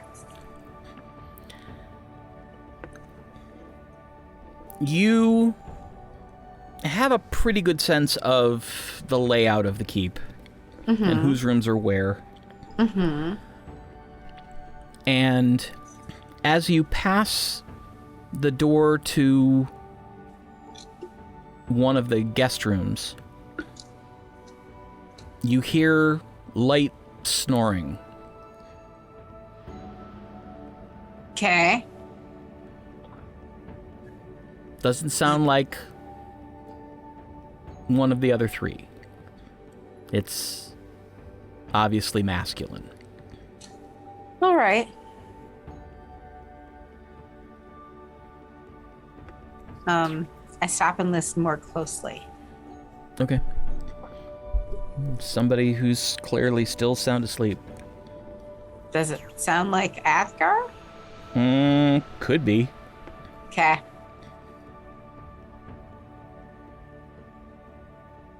So I go sit down at the kitchen table or whatever. Okay. Is anybody down there? You're the, well, probably Zorith is down there first, actually. So Okay. she's there when you get there. Didn't Arabelle say she was going downstairs too? After Yeah. you finished her prayers, so it would take her a little while. Well, she gets up at dawn, though, so I figured she's probably up before anybody else. Yeah. Oh, shit. No, okay. I don't get up that early. All right, so the three of you are down there. So I relay to you that Athgarr might still be asleep. And I say, did you all have a really weird dream? We did, right? Smoke dragons and Yeah. little Pegasus. Pegasus and Not ringing a bell. not ringing a bell?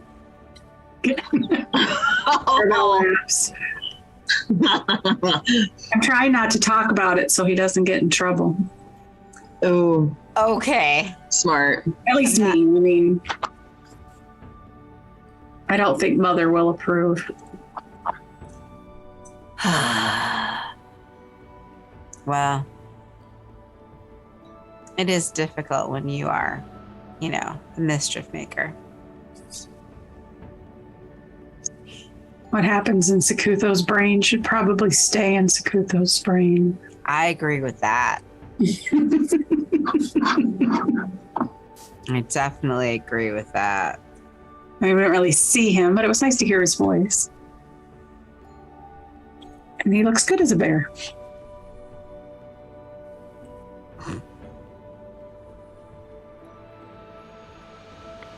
Well, are we going to let them not talk to each other about important things, or are we going to actually sit in on their conversation as they have it? Well, I think this part of this is a group discussion, right? I mean, I don't think he took what I meant as I meant it, evidently. No, I'd say he's still kind of butthurt. Oh, on the other hand, he was packing when I went to see him, so he was already leaving. So I don't know that being mad at me for saying take some time. But I certainly didn't mean to hurt him that bad. He is pretty butthurt. But also, butthurt. Like, he was packing to go. So, how much of that can... Ugh. He needs to blame me. It's okay. It's not okay. I made the best choice I could at the time. I have your back on that. We chose her. And I certainly didn't mean for him to be gone forever. I just thought until she got a little less hostile, but that hasn't happened either, so. I feel like sitting them down and going, you like him, she likes you, or you like her, you like him. Well, I think you're worthy. His dad doesn't matter. Now kiss. Just because people have feelings for each other doesn't mean that they have to act on them, or it's the right thing, or they're in the right headspace or the right timing to do anything about any of those things. I'm done showering, y'all. I know. You're muted. Showering, so I'm going to head downstairs. I've kind of dragged my feet as long as I can. I've been up for a while. As you walk down the hall, make a perception check.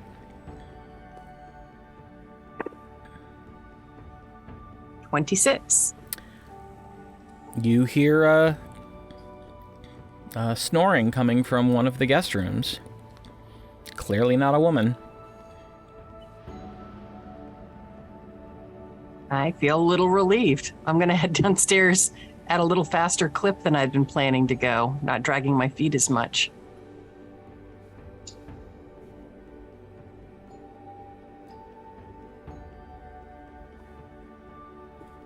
Morning, all. Good morning. What's for breakfast? Well, so far, coffee. Whatever, I don't know. Eggs, fried potatoes with onions, fresh bread, some sort of very spicy smelling sausage. I'll load up Fruit. on all of those things except the sausage. I will have all of it and more coffee.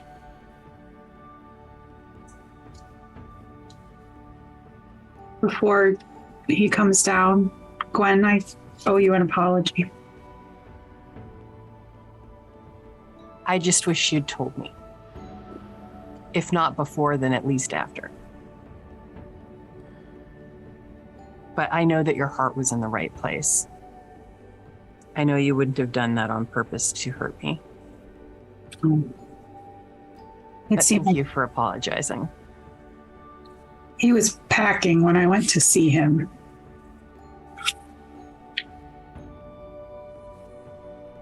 So he would have left either way. It really doesn't change anything. No, but I didn't. I mean, you could have still left, but you stayed once he was gone, so.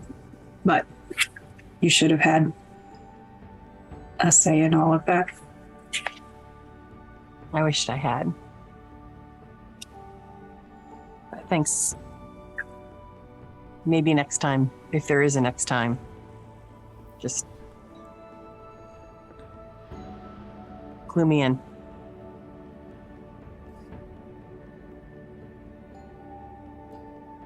But I get it. This is an uncomfortable situation, and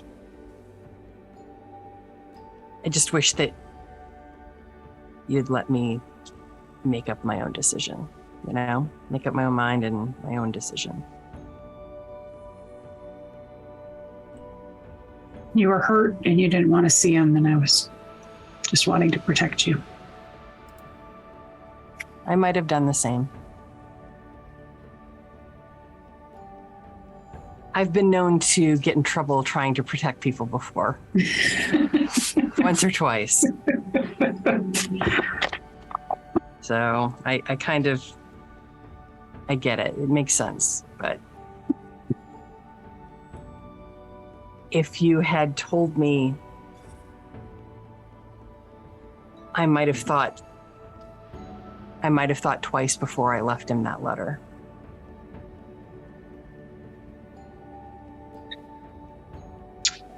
Because now he's going to find out unless I can figure out a way to get the letter back before he reads it. Tasha can send Master Renro a message and tell her that you've changed your mind and you don't want him to have it. But there's probably things in there you might want him to know. Or we can go get Master Ranro and come back. I mean, like, You guys could go right now and get it. We could tally-ho forth and then come back. Well, here's the thing, though. A bunch of people already know, right? You all know. Arlacus knows.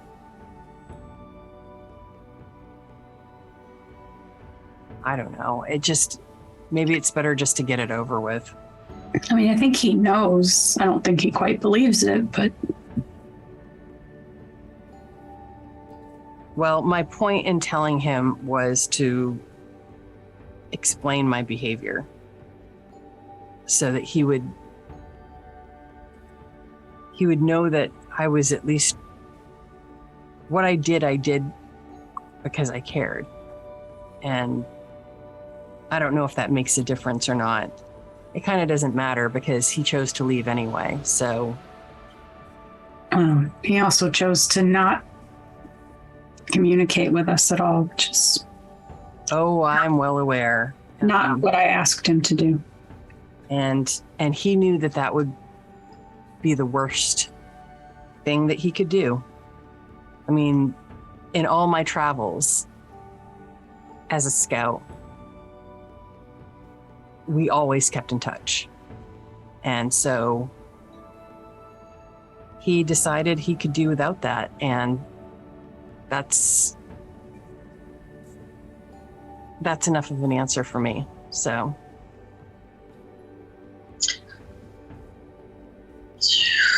Are you going to ask him why or just assume? Can you ask him why? I don't need to know why.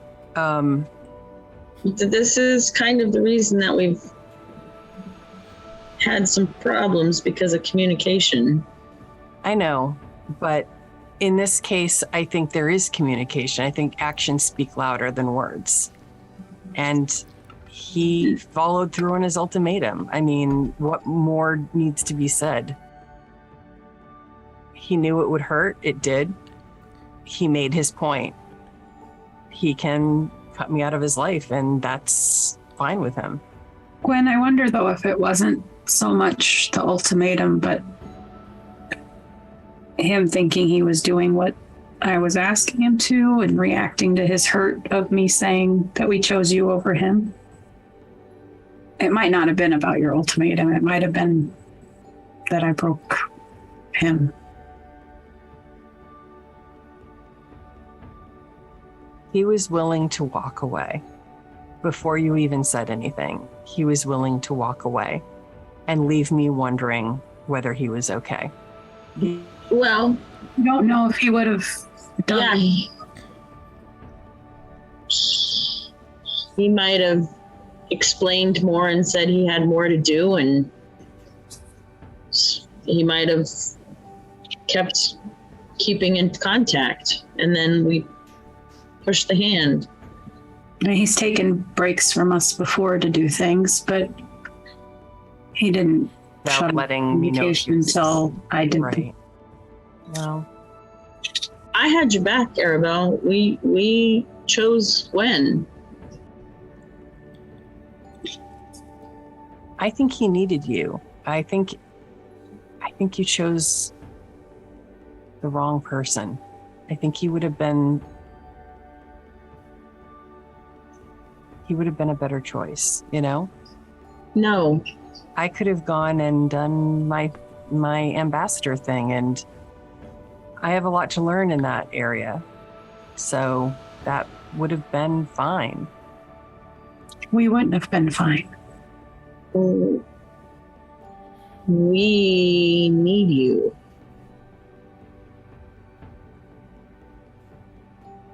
I think you would have gotten along just fine without me. Found your family. I did, and that's great. You were supposed to be with us. I believe that. I just wish that we could get to a point that you two could be in the same room. I just wish you'd believe in your worth with us. I can be in the same room with him. I proved that yesterday. I understand how things are now, and I won't make the same mistakes when it comes to Athgarr. Did you hear me? I wish you could understand your value for us. I heard you. What do you understand now? That my feelings are my issue, and that he felt comfortable walking away. And so, I mean, I'm not going to play the fool, you know? It is what it is. That's a huge assumption on your part. A huge assumption. I think it's borne out by the facts. No, what facts? That he left. I told him to. He was leaving anyway. But I could have probably persuaded him to stay too.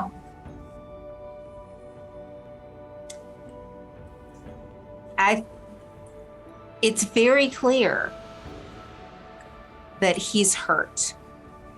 It is. But it's also clear that in his hurt, he was perfectly willing to hurt me in the way that he knew would be the most painful. I don't think that's true. I think he left because he was hurt, and he thought that he was doing you a favor. If he thought he was doing me a favor, then his ultimatum that he gave me before makes no sense. Well, that was before he knew how you felt, I think. I also don't think it was an ultimatum. I think you took it that way. He said that he would be willing to leave, but I would have to be willing to have him cut me completely out of his life. And I caved. Against my better judgment, I caved and let him stay. And then at the first sign of issue, he followed through. So, I mean, it is what it is. I'm not going to make a scene. I'm not going to give him a hard time. If he wants to rejoin the Four, I will be a complete professional. I think we need to give Athgarr space to tell us how he feels and why he did what he did, if he wants to share that before we make assumptions. Why he did it. That's fine. I won't interfere. I'm not going to ask. I don't need that. If you want to get that information, feel free, but I don't need it. I know what I need to know. The door opens. Lady Lena walks in, followed by Krendal. Good morning, everyone. Good morning. Good morning. Good morning. Where is Athgarr? Sleeping? We don't know. Grendal.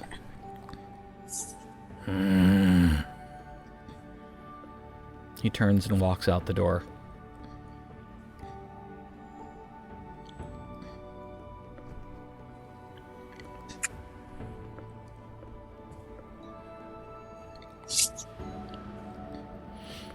I went by all of your rooms last night to check and make sure you were all comfortable and You were all asleep, but Athgar's room was empty. Mm-hmm.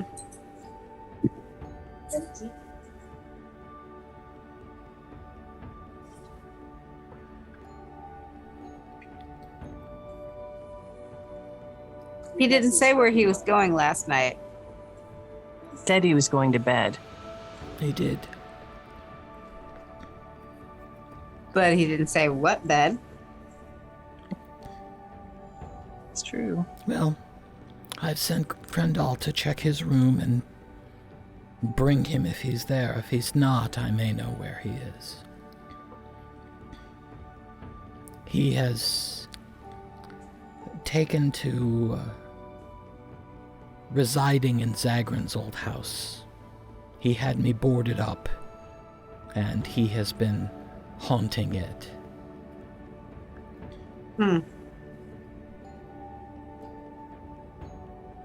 But that is where he has stayed many nights, I assume.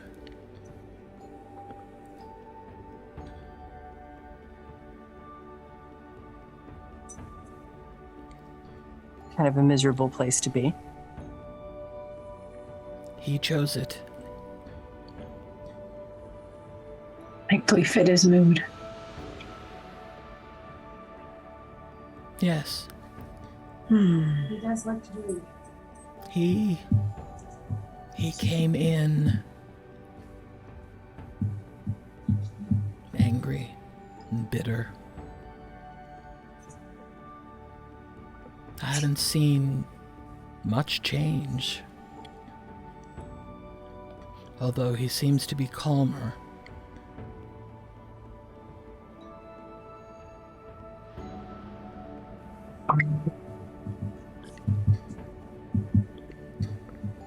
The door opens. Athgarr comes stumbling in, Krendal right behind him.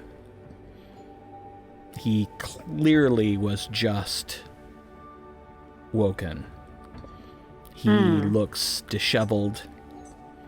He looks pale. He's got deep circles under his eyes.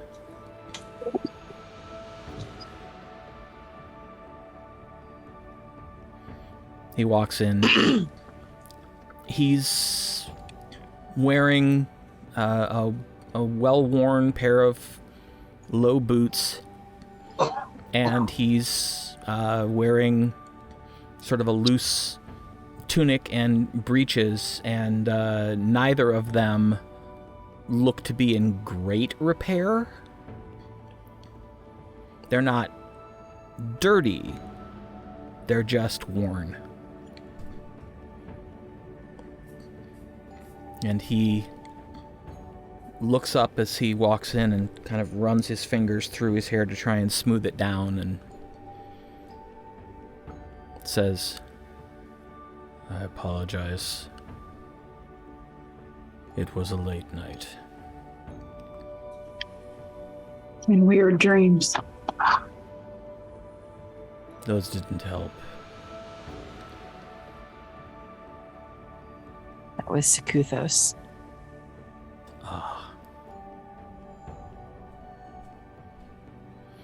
He stumbles over to a chair and pours himself 2 cups of coffee, spears one of the sausages, sits down, drinks one of the cups, just drinks it down, seemingly not even paying attention to how hot it must be. I reach in my bag and pull something out and push it across the table to him. It's a little acorn.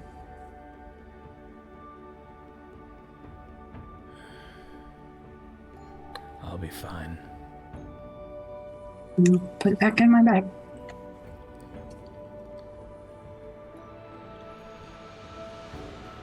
Well, I came to check and see how you were all doing. But clearly that was premature, because someone couldn't be bothered to come to breakfast. We haven't been down very long either. Well, I am certain that you all have things to discuss, so I will be in my study if you need me for anything. Thank you, Lady Lena.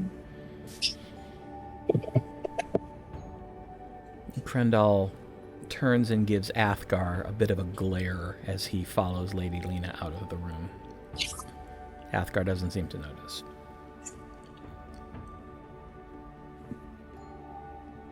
Athgarr, I already apologized to Gwen this morning, and I owe you an apology as well.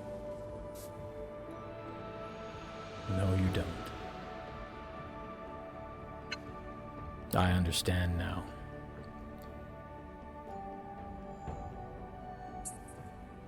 I'm a bard. We're hired for a time. We complete our task and then we are dismissed to find other opportunities. That is not at all what happened.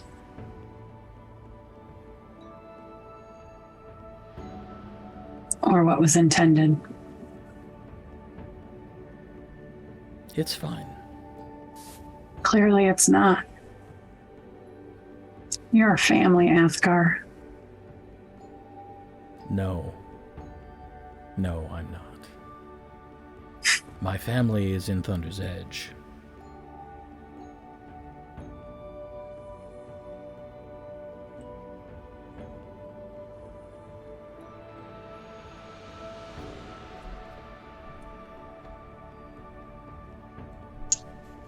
So, why were you packing when Arabelle came to talk to you? You were planning on leaving? It had become clear that Gwen and I could not function in the same place. And as she is a member of the Four and I was a guest,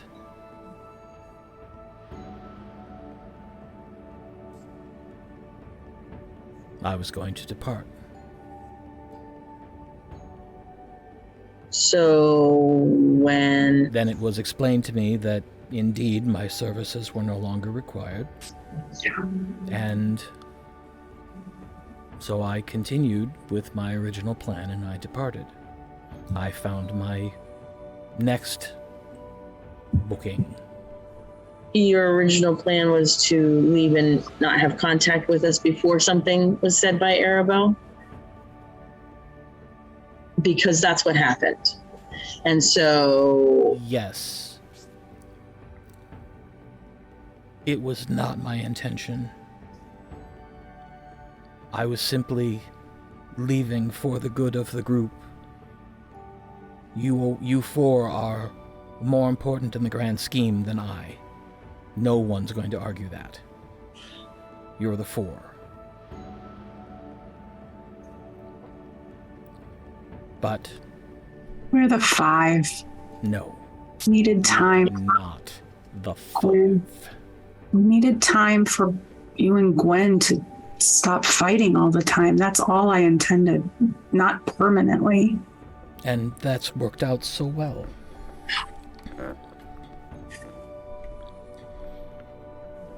I noticed that the Lady Duneshadow has yet to say anything, or even look my direction. So clearly, that did not quite go as was intended. I didn't hear you if you said something, Gwen. I said that was Sekuthos, the dream. So I have spoken with you today. I didn't tell Gwen that I told you to leave.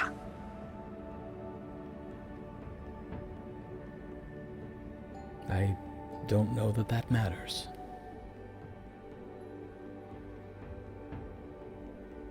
It does. Well, not to me.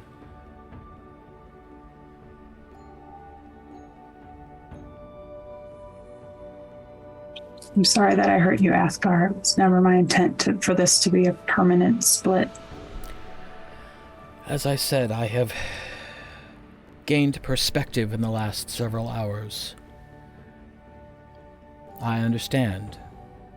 My time with you was at an end. My next challenge awaited. I went to seek it. Now that challenge has ended. So now I will determine what's next.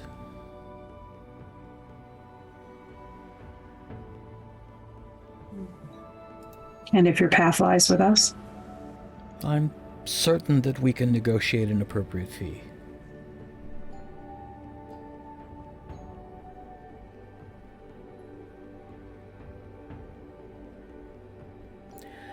One of the things that I realized that I erred in was not firmly establishing the ground rules and the relationship of myself. You know this is bullshit, right, Athgarr? You have pissed off Arabelle. Good job. Let's just say, to me, it's in everyone's best interest if we formalize such an arrangement so that there is no question who is in charge and who is not, and who makes the decisions and who does not.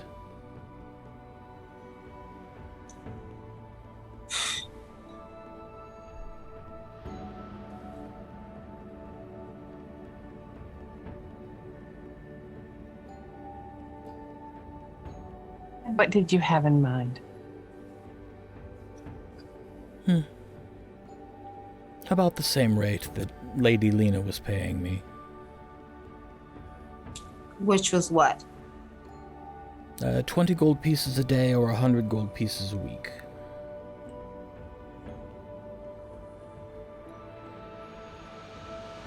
Before it was a fifth, so whichever's greater.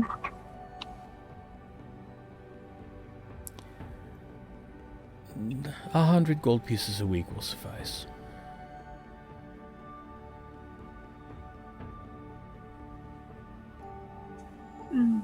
Well, I guess it's up to the rest of you to decide whether you think we need to hire on additional help.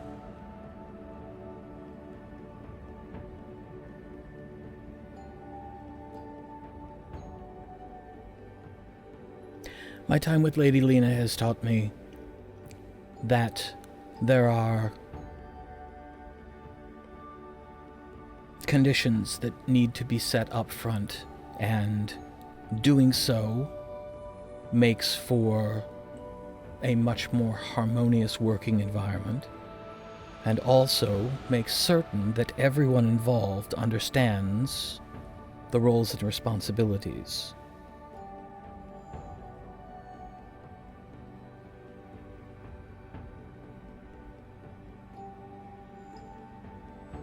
Well, my sisters, I don't want a hired hand. Tasha,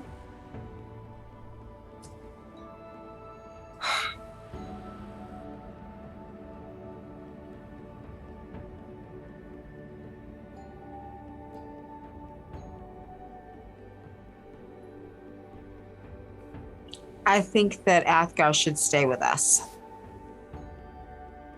are you willing to pay him for the privilege? Absolutely. Zorith? I'm just disgusted.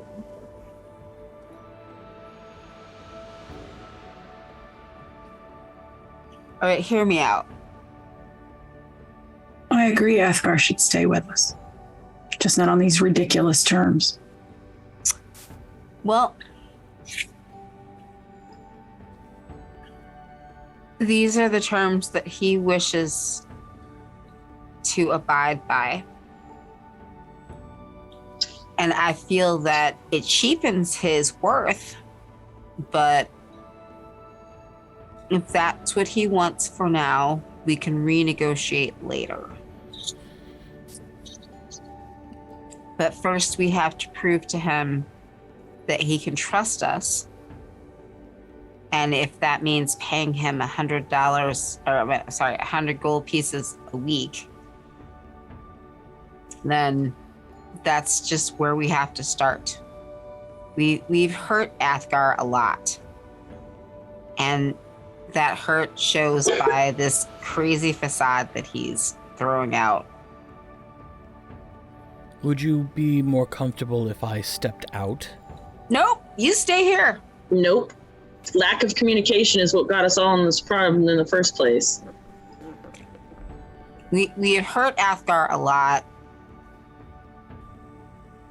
and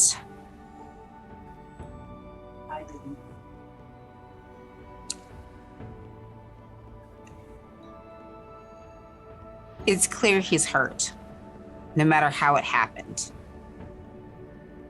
And we have to figure out how to be with each other and trust each other again. And we have to prove to Athgarr that he can trust us and he can be himself and not throw himself in the emotional armor that he is wearing right now. And the only way of doing that is to start from scratch, which means that we have to pay him $100 a week. Zori, is this acceptable to you?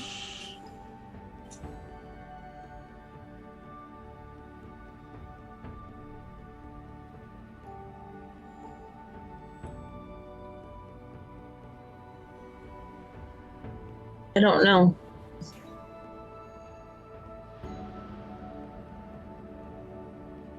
Arabelle? I think he should be with us, so whatever terms that takes.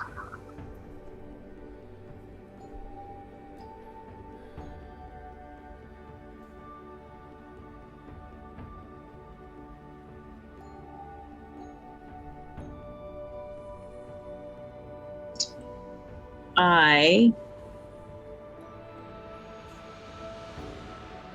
reach in my bag and I throw 10 platinum on the table.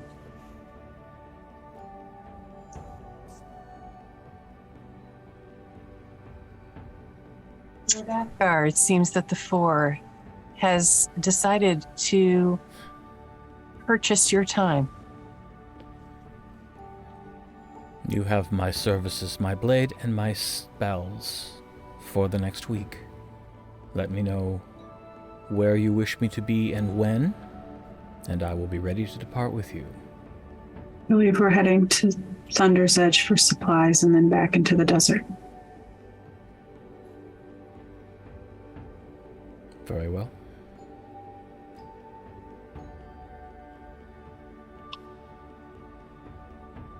Art? Do you have goodbyes to say to Lady Lena, Athgarr? I have said them. I will fetch my things. He downs the rest of the second cup of coffee, takes the fork and the sausage with him, and walks out the door. Excuse me, and I pound on the table about 5 times. I thought you wanted your money, and I get up and I walk out. Oh boy. You look at the table. There are no It's coins gone. there. You didn't say he took them. You didn't see him do it. Then I wouldn't have said anything. I would have looked down to see if the coins were there. No, okay. So that whole thing is, I guess, moot. Well, sister's mine, we need to make sure we're getting our money's worth. We shouldn't delay any more.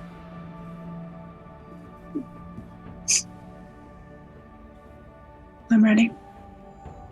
Well, we should say goodbye to Lena, but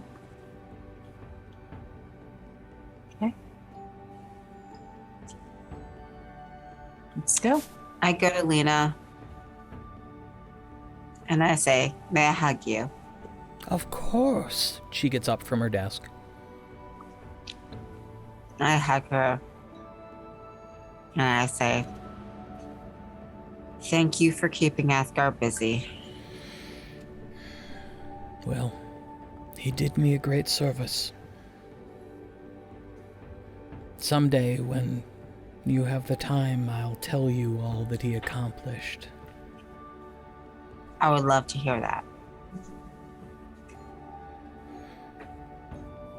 In the meantime, do you need anything from me to get the school started?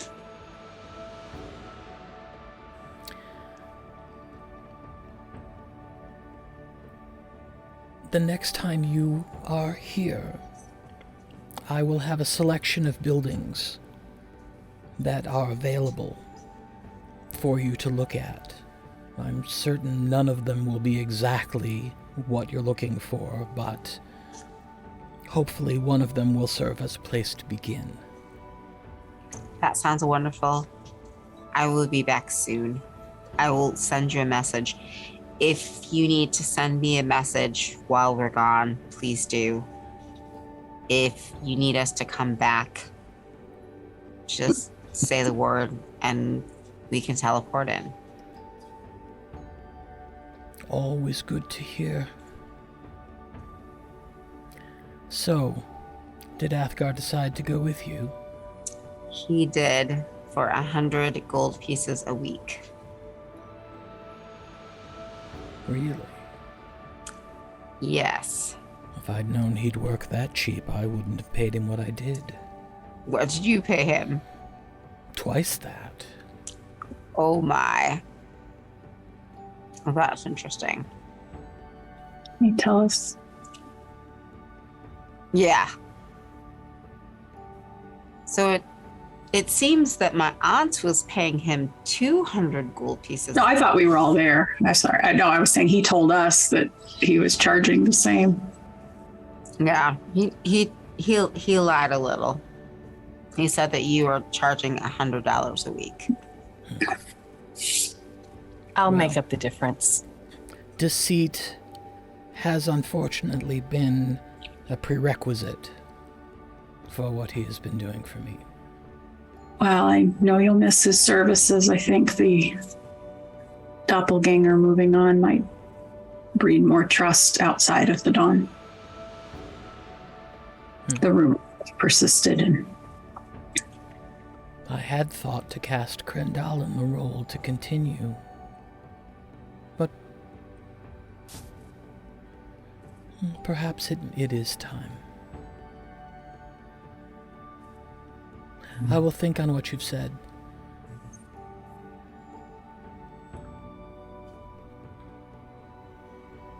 So we should not pay him more than 100. If he wants to renegotiate, he will let us know.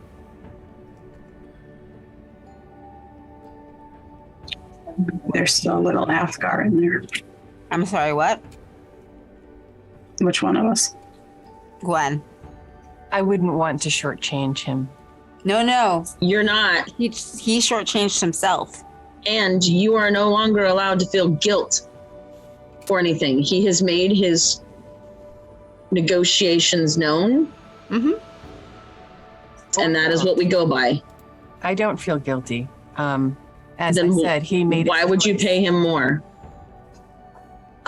Just to reiterate that this is in fact a business deal, and that he's not doing us any favors. No, It is a business deal. it is a business deal, and he made his contract with us, 100 gold a week.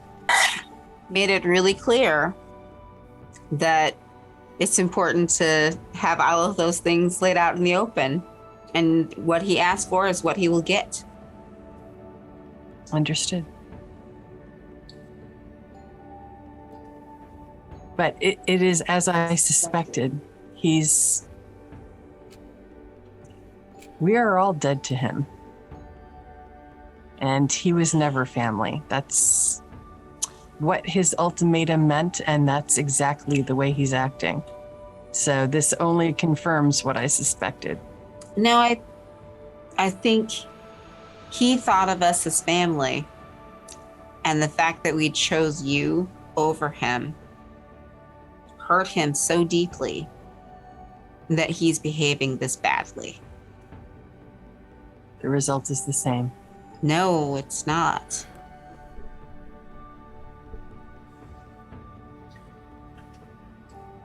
Shall we then?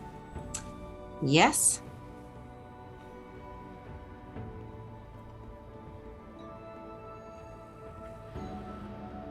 What do we even need in Thunder's Edge? Yeah, I don't know. We were going to stock up on supplies for our desert foray. We don't know how long we'll be out there. We need food.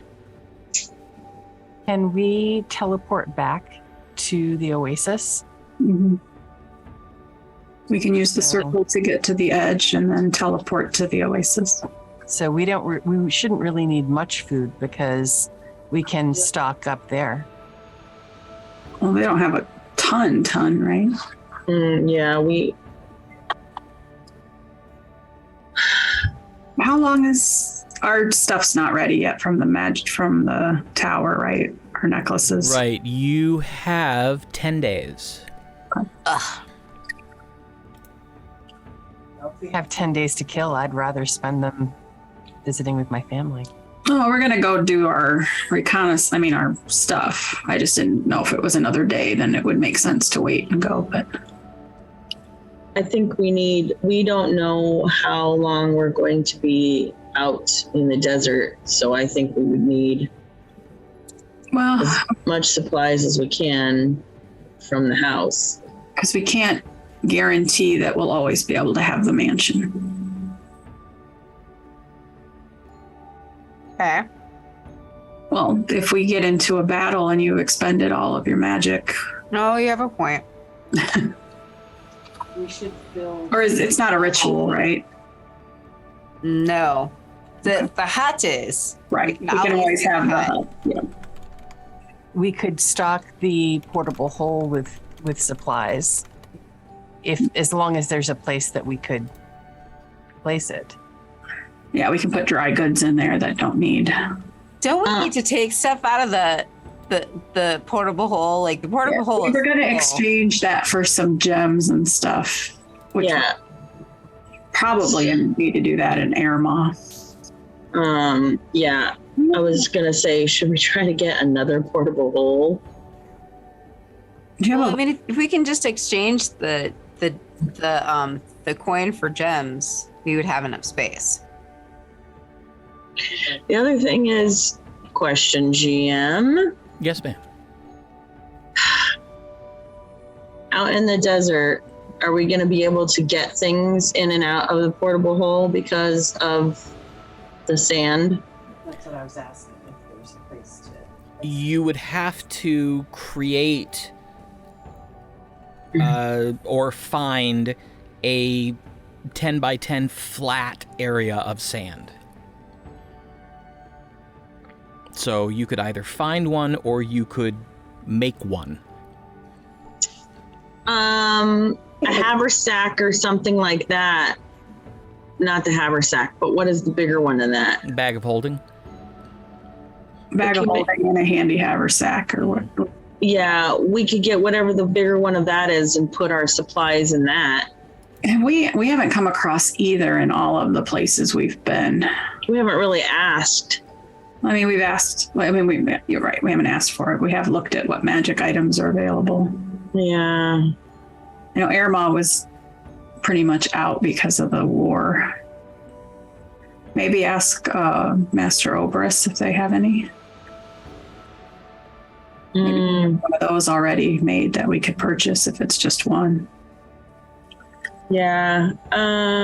Maybe Gwen, when we get back to Airma next time, maybe your staff could see about constructing a vault. I could send a message to them now. Since there's always guards there, and that would be a good place for you. That'd be a good place for the horde. So yes, Tasha, if you would send a message to Tosk, is that right? Say that if the construction is finished, please contact artisans about building a vault. I send that message to Trask. No, it is Tosk. No, I send that message to Task.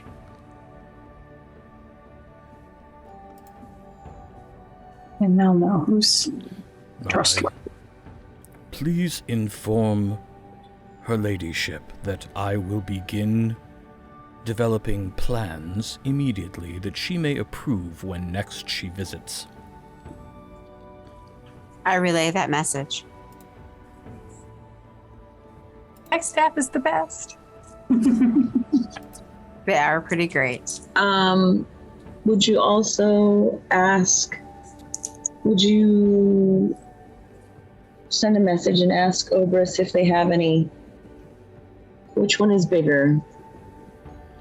The bag of holding is one container that, depending on the size of the bag, it holds a certain amount in one space. The haversack is basically a bunch of small pockets that are bigger on the inside.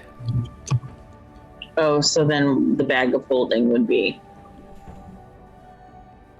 So it holds up to 500 pounds. Yeah, haversack is only, 20 on the two side pouches is 40, and then the middle is 80, so yeah. 120 Their versus bag of 500. Yeah. Would you ask Master Oberys if there is a bag of holding to be bought at the academy? At the... Why can't I think of the right names? The Tower of Azure. Tower. Master Oberys, are there any bags of holding that we might be able to purchase at the tower?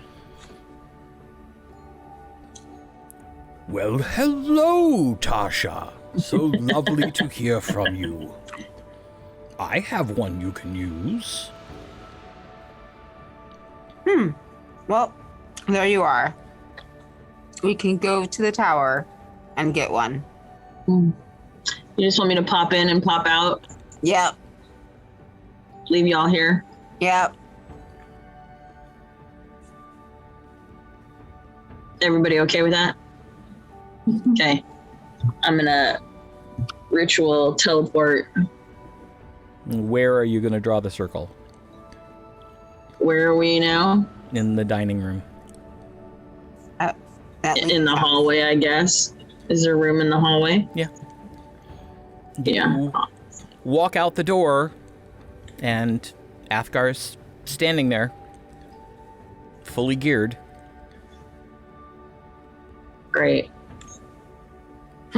Be right back. And I teleport circle to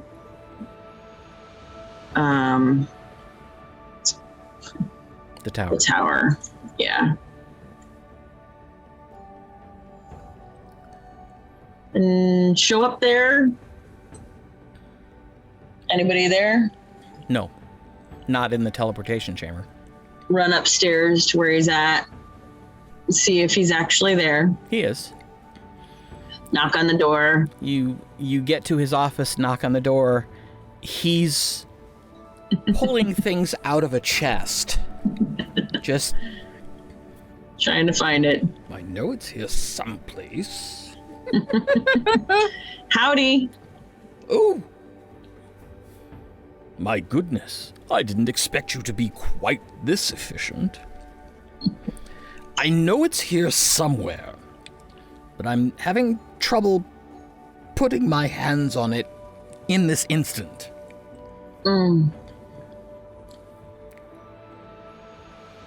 Let me look one more place. He walks over to the wall and mutters some sort of incantation, and a section of the wall goes and vanishes. And there's a space there that, by the laws of physics, can't exist because it's on the outer wall of the tower. Mm-hmm. But it's a space. And he sticks his whole head and shoulders in, and you see his shoulders moving, and then you hear, "Aha!" He leans back, and he's got this black bag in his hand. I knew it was here. Shakes it, and dust comes off it.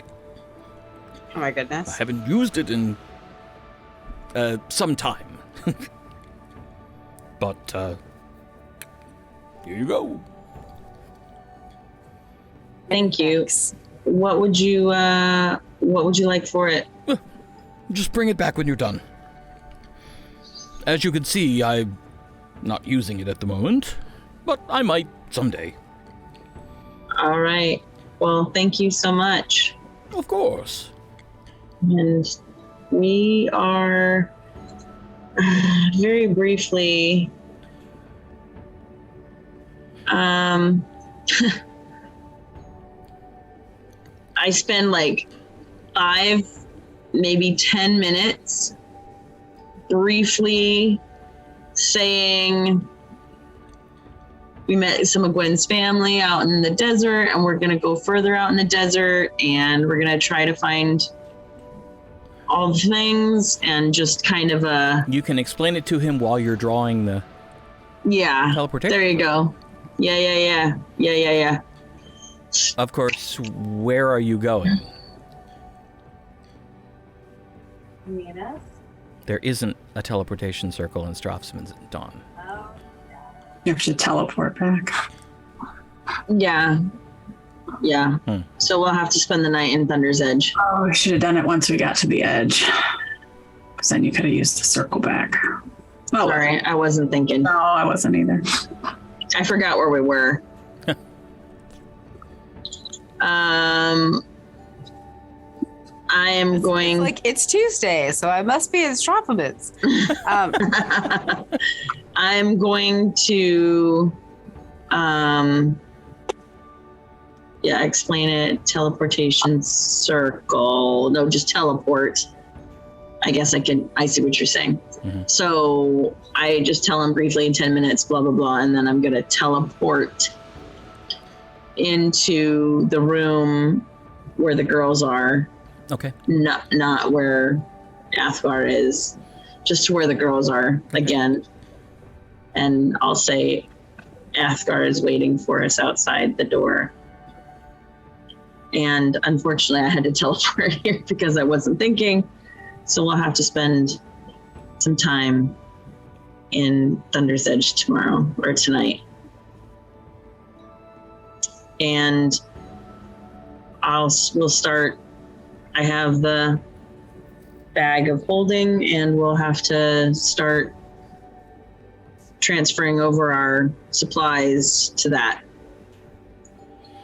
Very well. Tonight. That'll give us some time to do that in the house. Mm-hmm. Mm-hmm. All right, are we ready? I am. Yes. We've said our goodbyes. Somebody want to let Athgarr know we're ready? Or we're going to I have to open the door. teleportation circle, so I'm going to have to do it out there anyway. Yeah. I open the door and I say, we'll be ready to go as soon as the teleportation circle is finished. And I go out there and I start drawing again. We're going straight to the house. We're not going to the keep. Okay. So, just to let you know. DM, not Athgarr, but Well, actually, I think to Athgarr too. We'll be teleporting to our teleportation circle at the 4 home. It's finished then. In case you're not wanting to let people know that you're in town. That is entirely up to you. It's up to you. I know your father's anxious to see you, but... Sorry. None of my business. And I start drawing.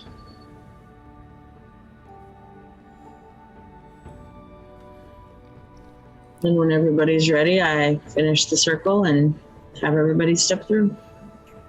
All right. And you appear in the teleportation chamber adjacent to your house.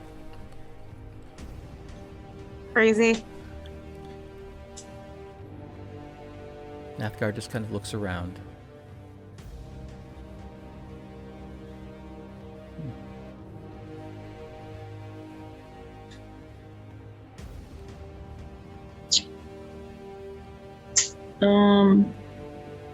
How long will it take us to find provisions? Do you intend to be here overnight or just for a few hours? We're gonna have to be overnight. Because of the teleport.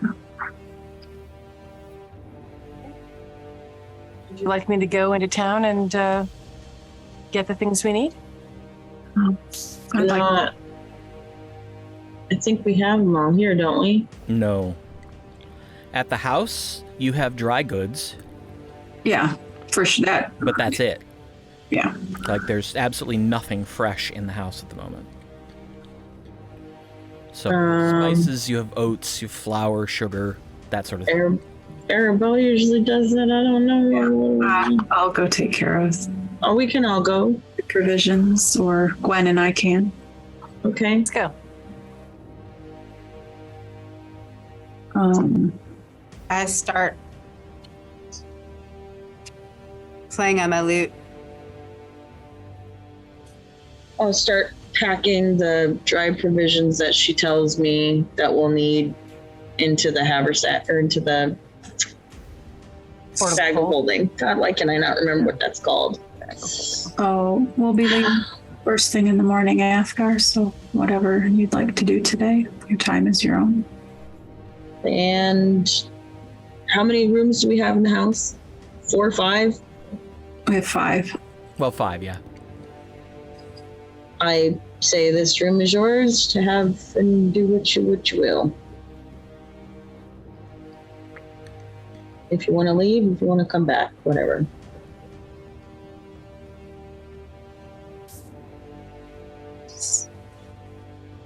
He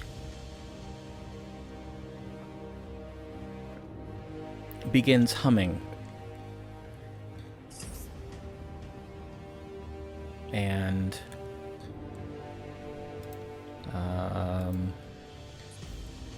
he hums a tune for about a minute, and then a glowing doorway appears. He Or that. turns and walks through it, and it closes behind him. Whatever. That mansion? Looked a lot like the door that, shows up when you cast yours. Yeah, probably. Well, that's handy.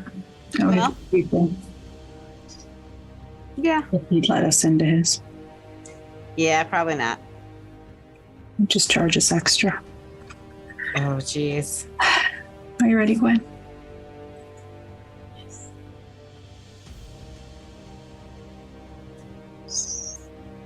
So we go Down. to the general store to get travel size dry goods. I think we have giant bags in the house. Yes.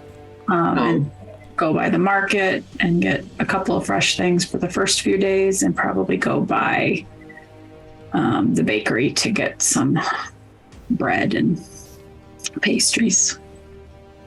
Okay. And do all of that. Head back to the house. Okay. You're able to do the entire shopping trip in a couple hours. Might have been shorter, but Hugh and Sar immediately wanted to know what you've been doing and where you've been, and ooh, they've got this new thing that they want you to try, and, you know, the usual. And just, we don't mention Athgarr, I'm sure. No.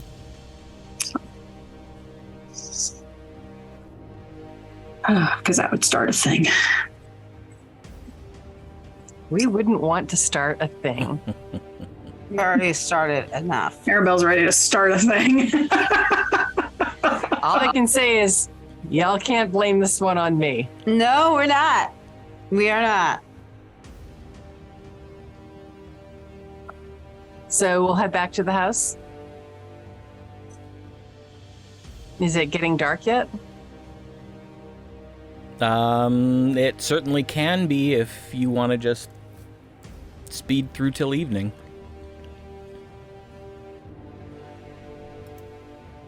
I assume he'll come out if he's hungry. Well, I guess if he has a mansion, he doesn't need to. So, I'm not much in the mood for conversation. I think I'll just make a sandwich or something, and I'm going to spend some time on the roof. Arabelle will pack up everything the way she likes it for meal prep, and then I think goes up to her room.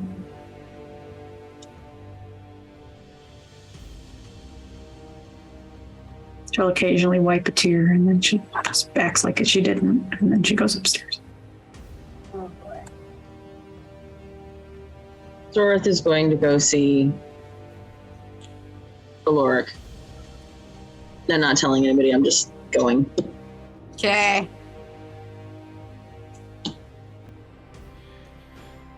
All right. The Ivorys Wrath is doing a good business this Good. evening.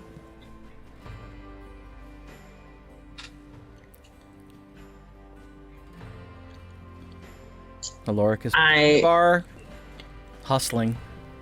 I walk in and sit down at one end of the bar.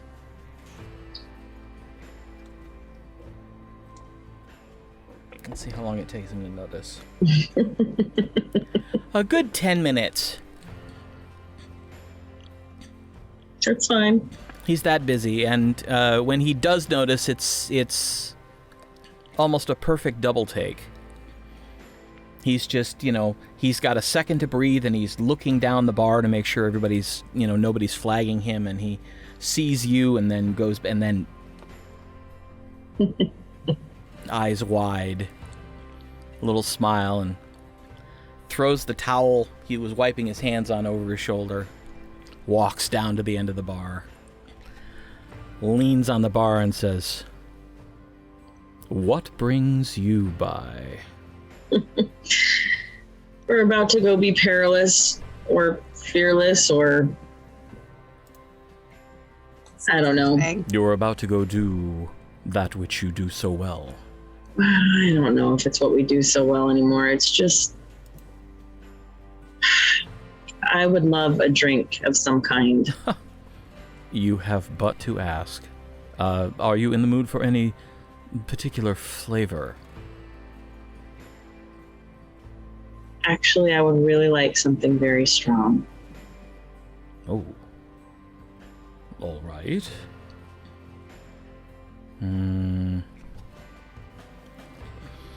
Walks down the bar a little ways, crouches down, turns and reaches into this shelf, and you see him clearly. He's trying to tell by feel, looking for a specific bottle. Pulls out this gnarled, badly formed iron ball with a little spigot on the top.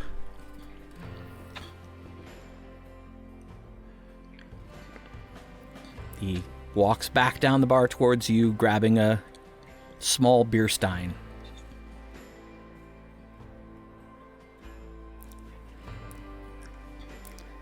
He holds it up when he gets down there and shakes it, and he's like, "You want it strong?" Uncorks it, and the smell, the second he opens it, the smell hits you. It's like mead, but about 10 times the tang. And he pours it into this beer stein, this dusky golden liquid.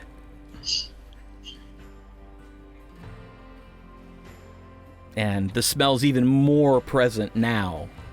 It smells like something you could take paint off with. But sweet somehow. Mm-hmm. I'm going to take a really, really, really big sip. Make a Constitution saving throw.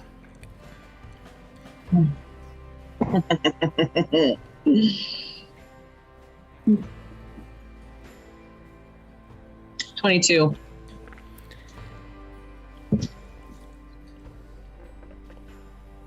You're able to hold in the cough. Mm-hmm. Mm-hmm. Mm-hmm. But your face is like... And your eyes are watering. Fill it to the top, and I will sip it. And come check on me in a little bit. He pours a little bit more in the glass, so it's about 3/4 full. And I look at him. He seals the bottle back up and says, "Finish that. If you are still upright, we can discuss more." Okay. That's hilarious. And I just kind of look off and just sip it. He goes, puts the bottle back, and comes back down.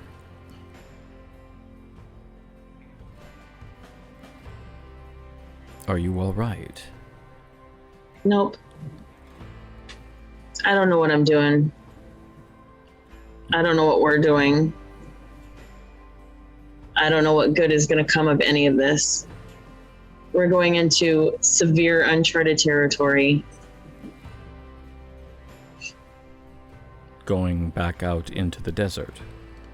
Yes.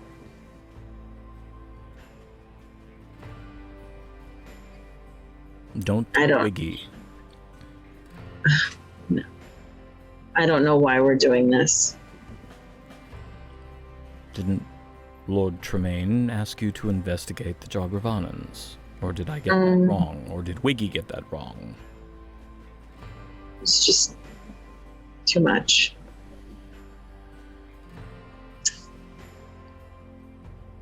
There's just so much going on. I just want to drink this and enjoy your company. And I know you're busy, so just every once in a while swing by and say hey. Things should slow down in another half hour or so. If you want to talk. I'm a good listener by vocation. I know. I know. He just reaches out and pats your hand and then turns and goes to refill a glass of ale for another patron down the bar. I'm just gonna sip it, but I'm gonna, for a long time, I'm just gonna sit there, and I'm gonna sit until it closes. Okay. And maybe, if we want to talk later or whatever, because we got to go now, that's fine. Or we can start it next week or whatnot. But I don't actually know what I'm going to say, so I don't know.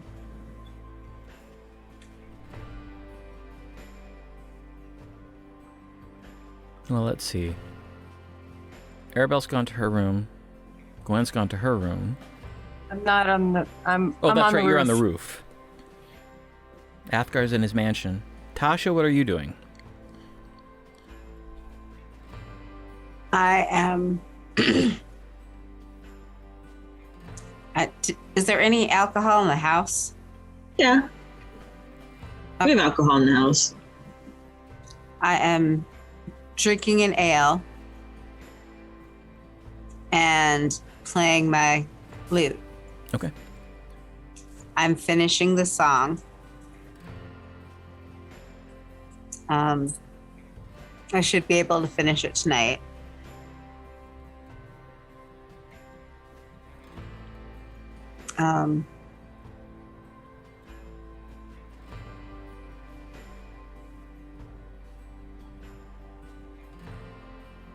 And when I finish that, I'm going to meditate.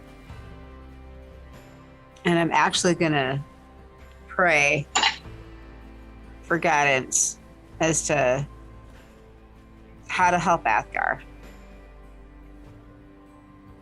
All right. Roll percentile. Ooh.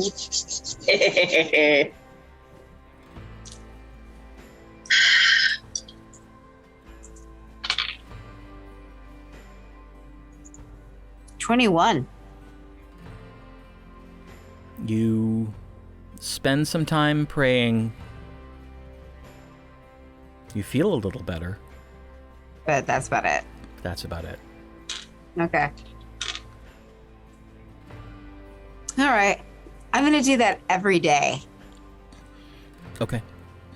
Well, you can Until I get only somewhere. do the divine intervention roll once a week. Fine. I'm going to do it once a week then. Okay. Right after we play Athgarr his blood money, then you can pray for him.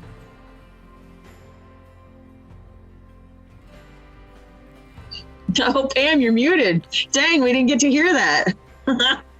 I just laughed. It was I know laugh. you did. It was just a laugh. I know you did. So the hour grows late. Mm-hmm. It's probably going on midnight. I go to bed. Okay. I'm still sipping and waiting for everybody to leave. Basically. Oloric is saying goodnight to the last table. And he comes back up to the bar with all the dirty dishes and sets them in the sink. Goes I'm back gonna go- around the bar, Oh. walks over, sits down on the stool next to you.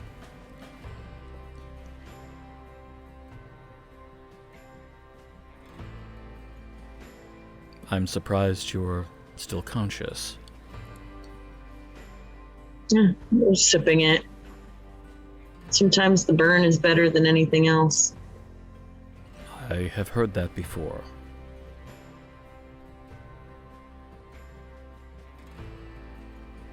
Well, you do the dwarves who created that brandy proud.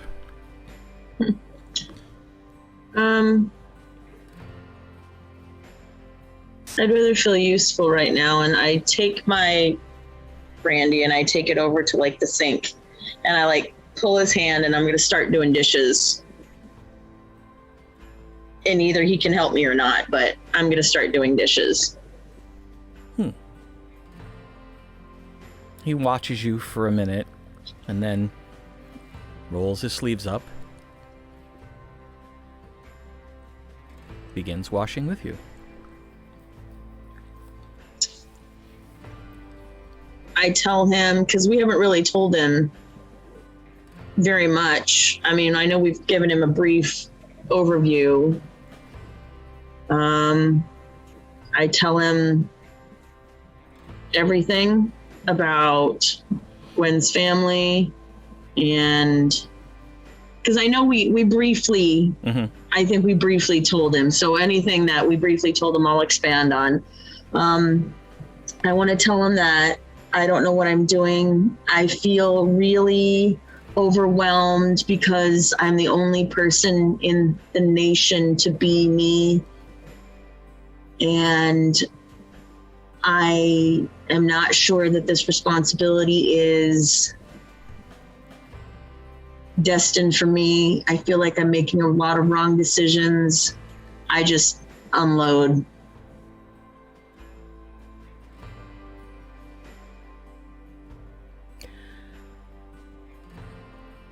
I know that you may not fully hear this, but I tell you, your trepidations reassure me.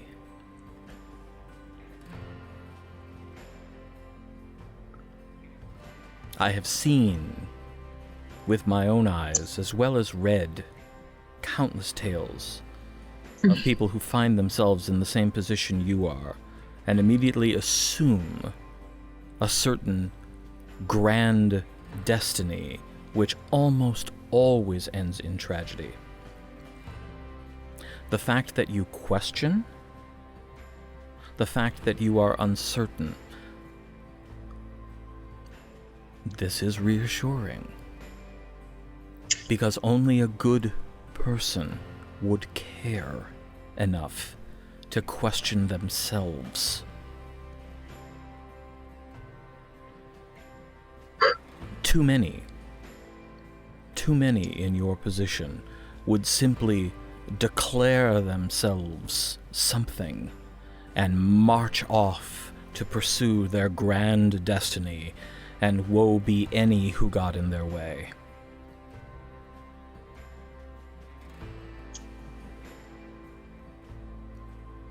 I went down in one of our last fights.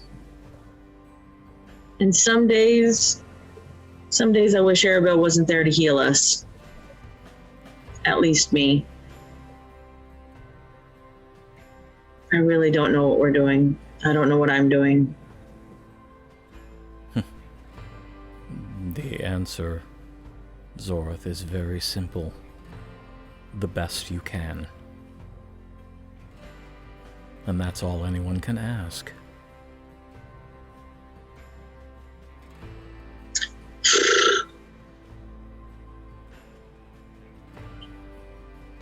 How much is this mug? And I hold it up. How much do I have left in there? Probably one more good sip. Oh, then I'll just take it and wash it.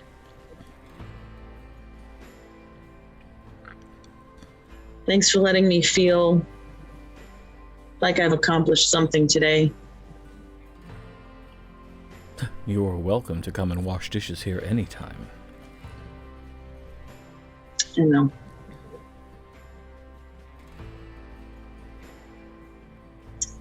Thanks, Oloric. I don't know. I'll try to keep in touch and let you know what's going on. I know.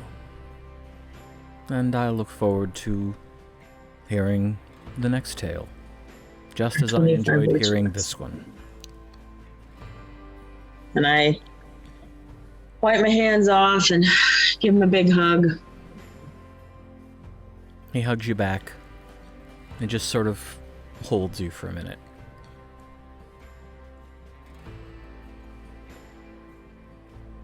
Keep doing the best you can. That's all I can. No one can ask for more. Well, not if they're sane. And if someone does ask for more, feel free to drop a fireball on their head. Thanks. Well, we'll see you soon. I look forward to it. And I walk home. Okay.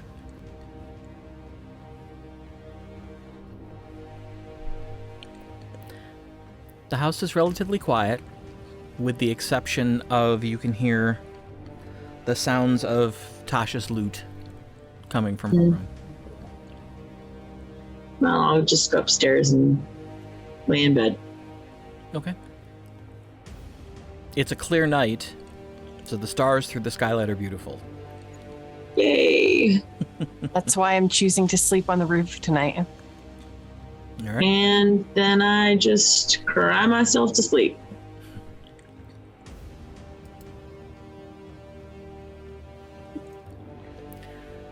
Well, the night passes uneventfully. Fortunately, no more weird dreams. And the morning dawns bright and hazy. It promises to be a warm day.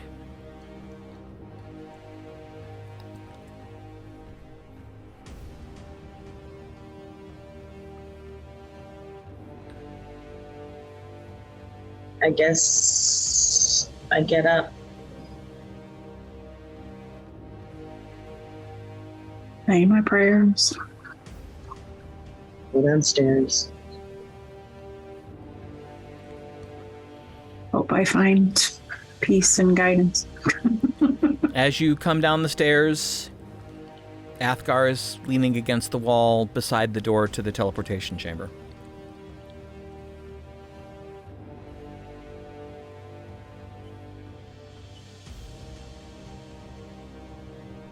I make a head noddy thing and just walk to the kitchen, start making something to eat for everybody. I also head to the kitchen. I walk by Athgarr. I don't make eye contact.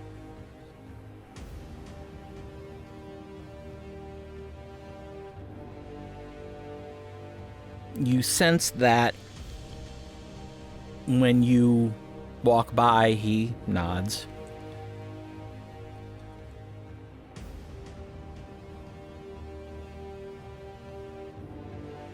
Make my way down. All right. Well, after breakfast, what's the plan? We're gonna teleport to the Oasis. All right. Where are you going to appear in the Oasis? Well, maybe right outside instead of in. Well- you guys think? They may still have their barrier up. Yeah. No, so- well, you know that they took it down when last you were there because the attack was over. They returned it to the desert.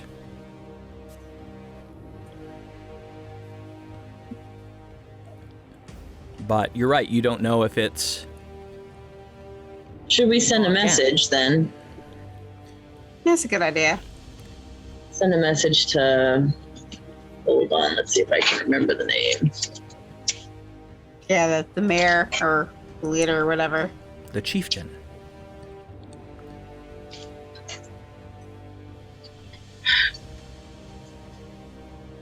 Nessus can speak Jargavanen.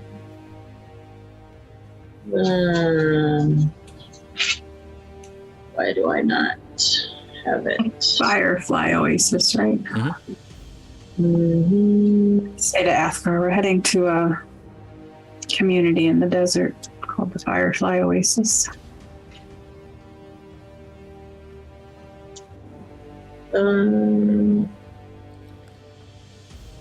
Jacob told us about it.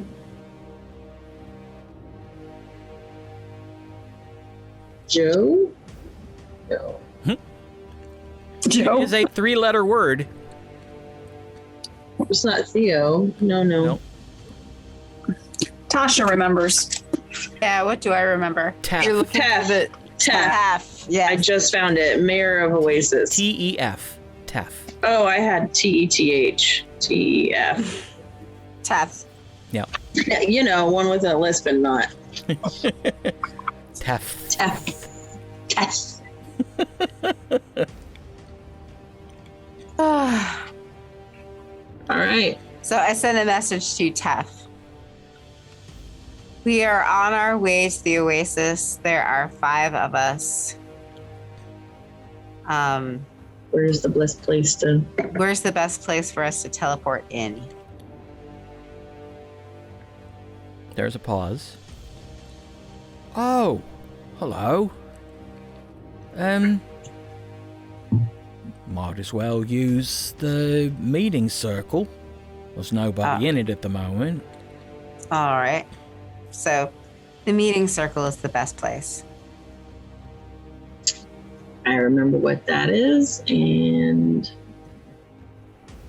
3, 2, 1. Everybody's got all their stuff. Mm-hmm. 3, 2, 1. Teleport.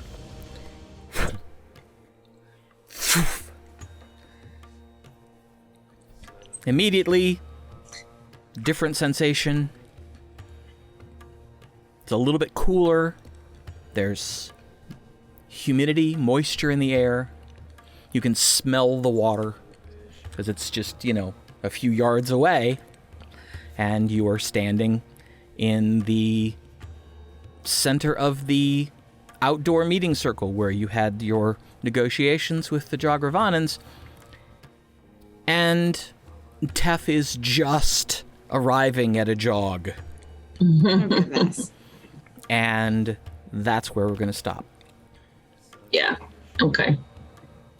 So we will pick this back up at the Firefly Oasis next time. Lovely. Yep. Yay! All right. Thank you all for watching. We really appreciate you giving us your attention. We will be back next Tuesday night to continue this just fun-filled adventure. There's got to be some angst, or else there's nothing exciting about it. Yeah. Well, we'll This has to be continue this much? whatever this is next Tuesday night, 7:30 p.m. Eastern U.S. time. So in the meantime, do take care of yourself, take care of your friends and your family and your community, so that next Tuesday night we can once again welcome you back to the lands of Aecathan. Good night, everybody. Good night.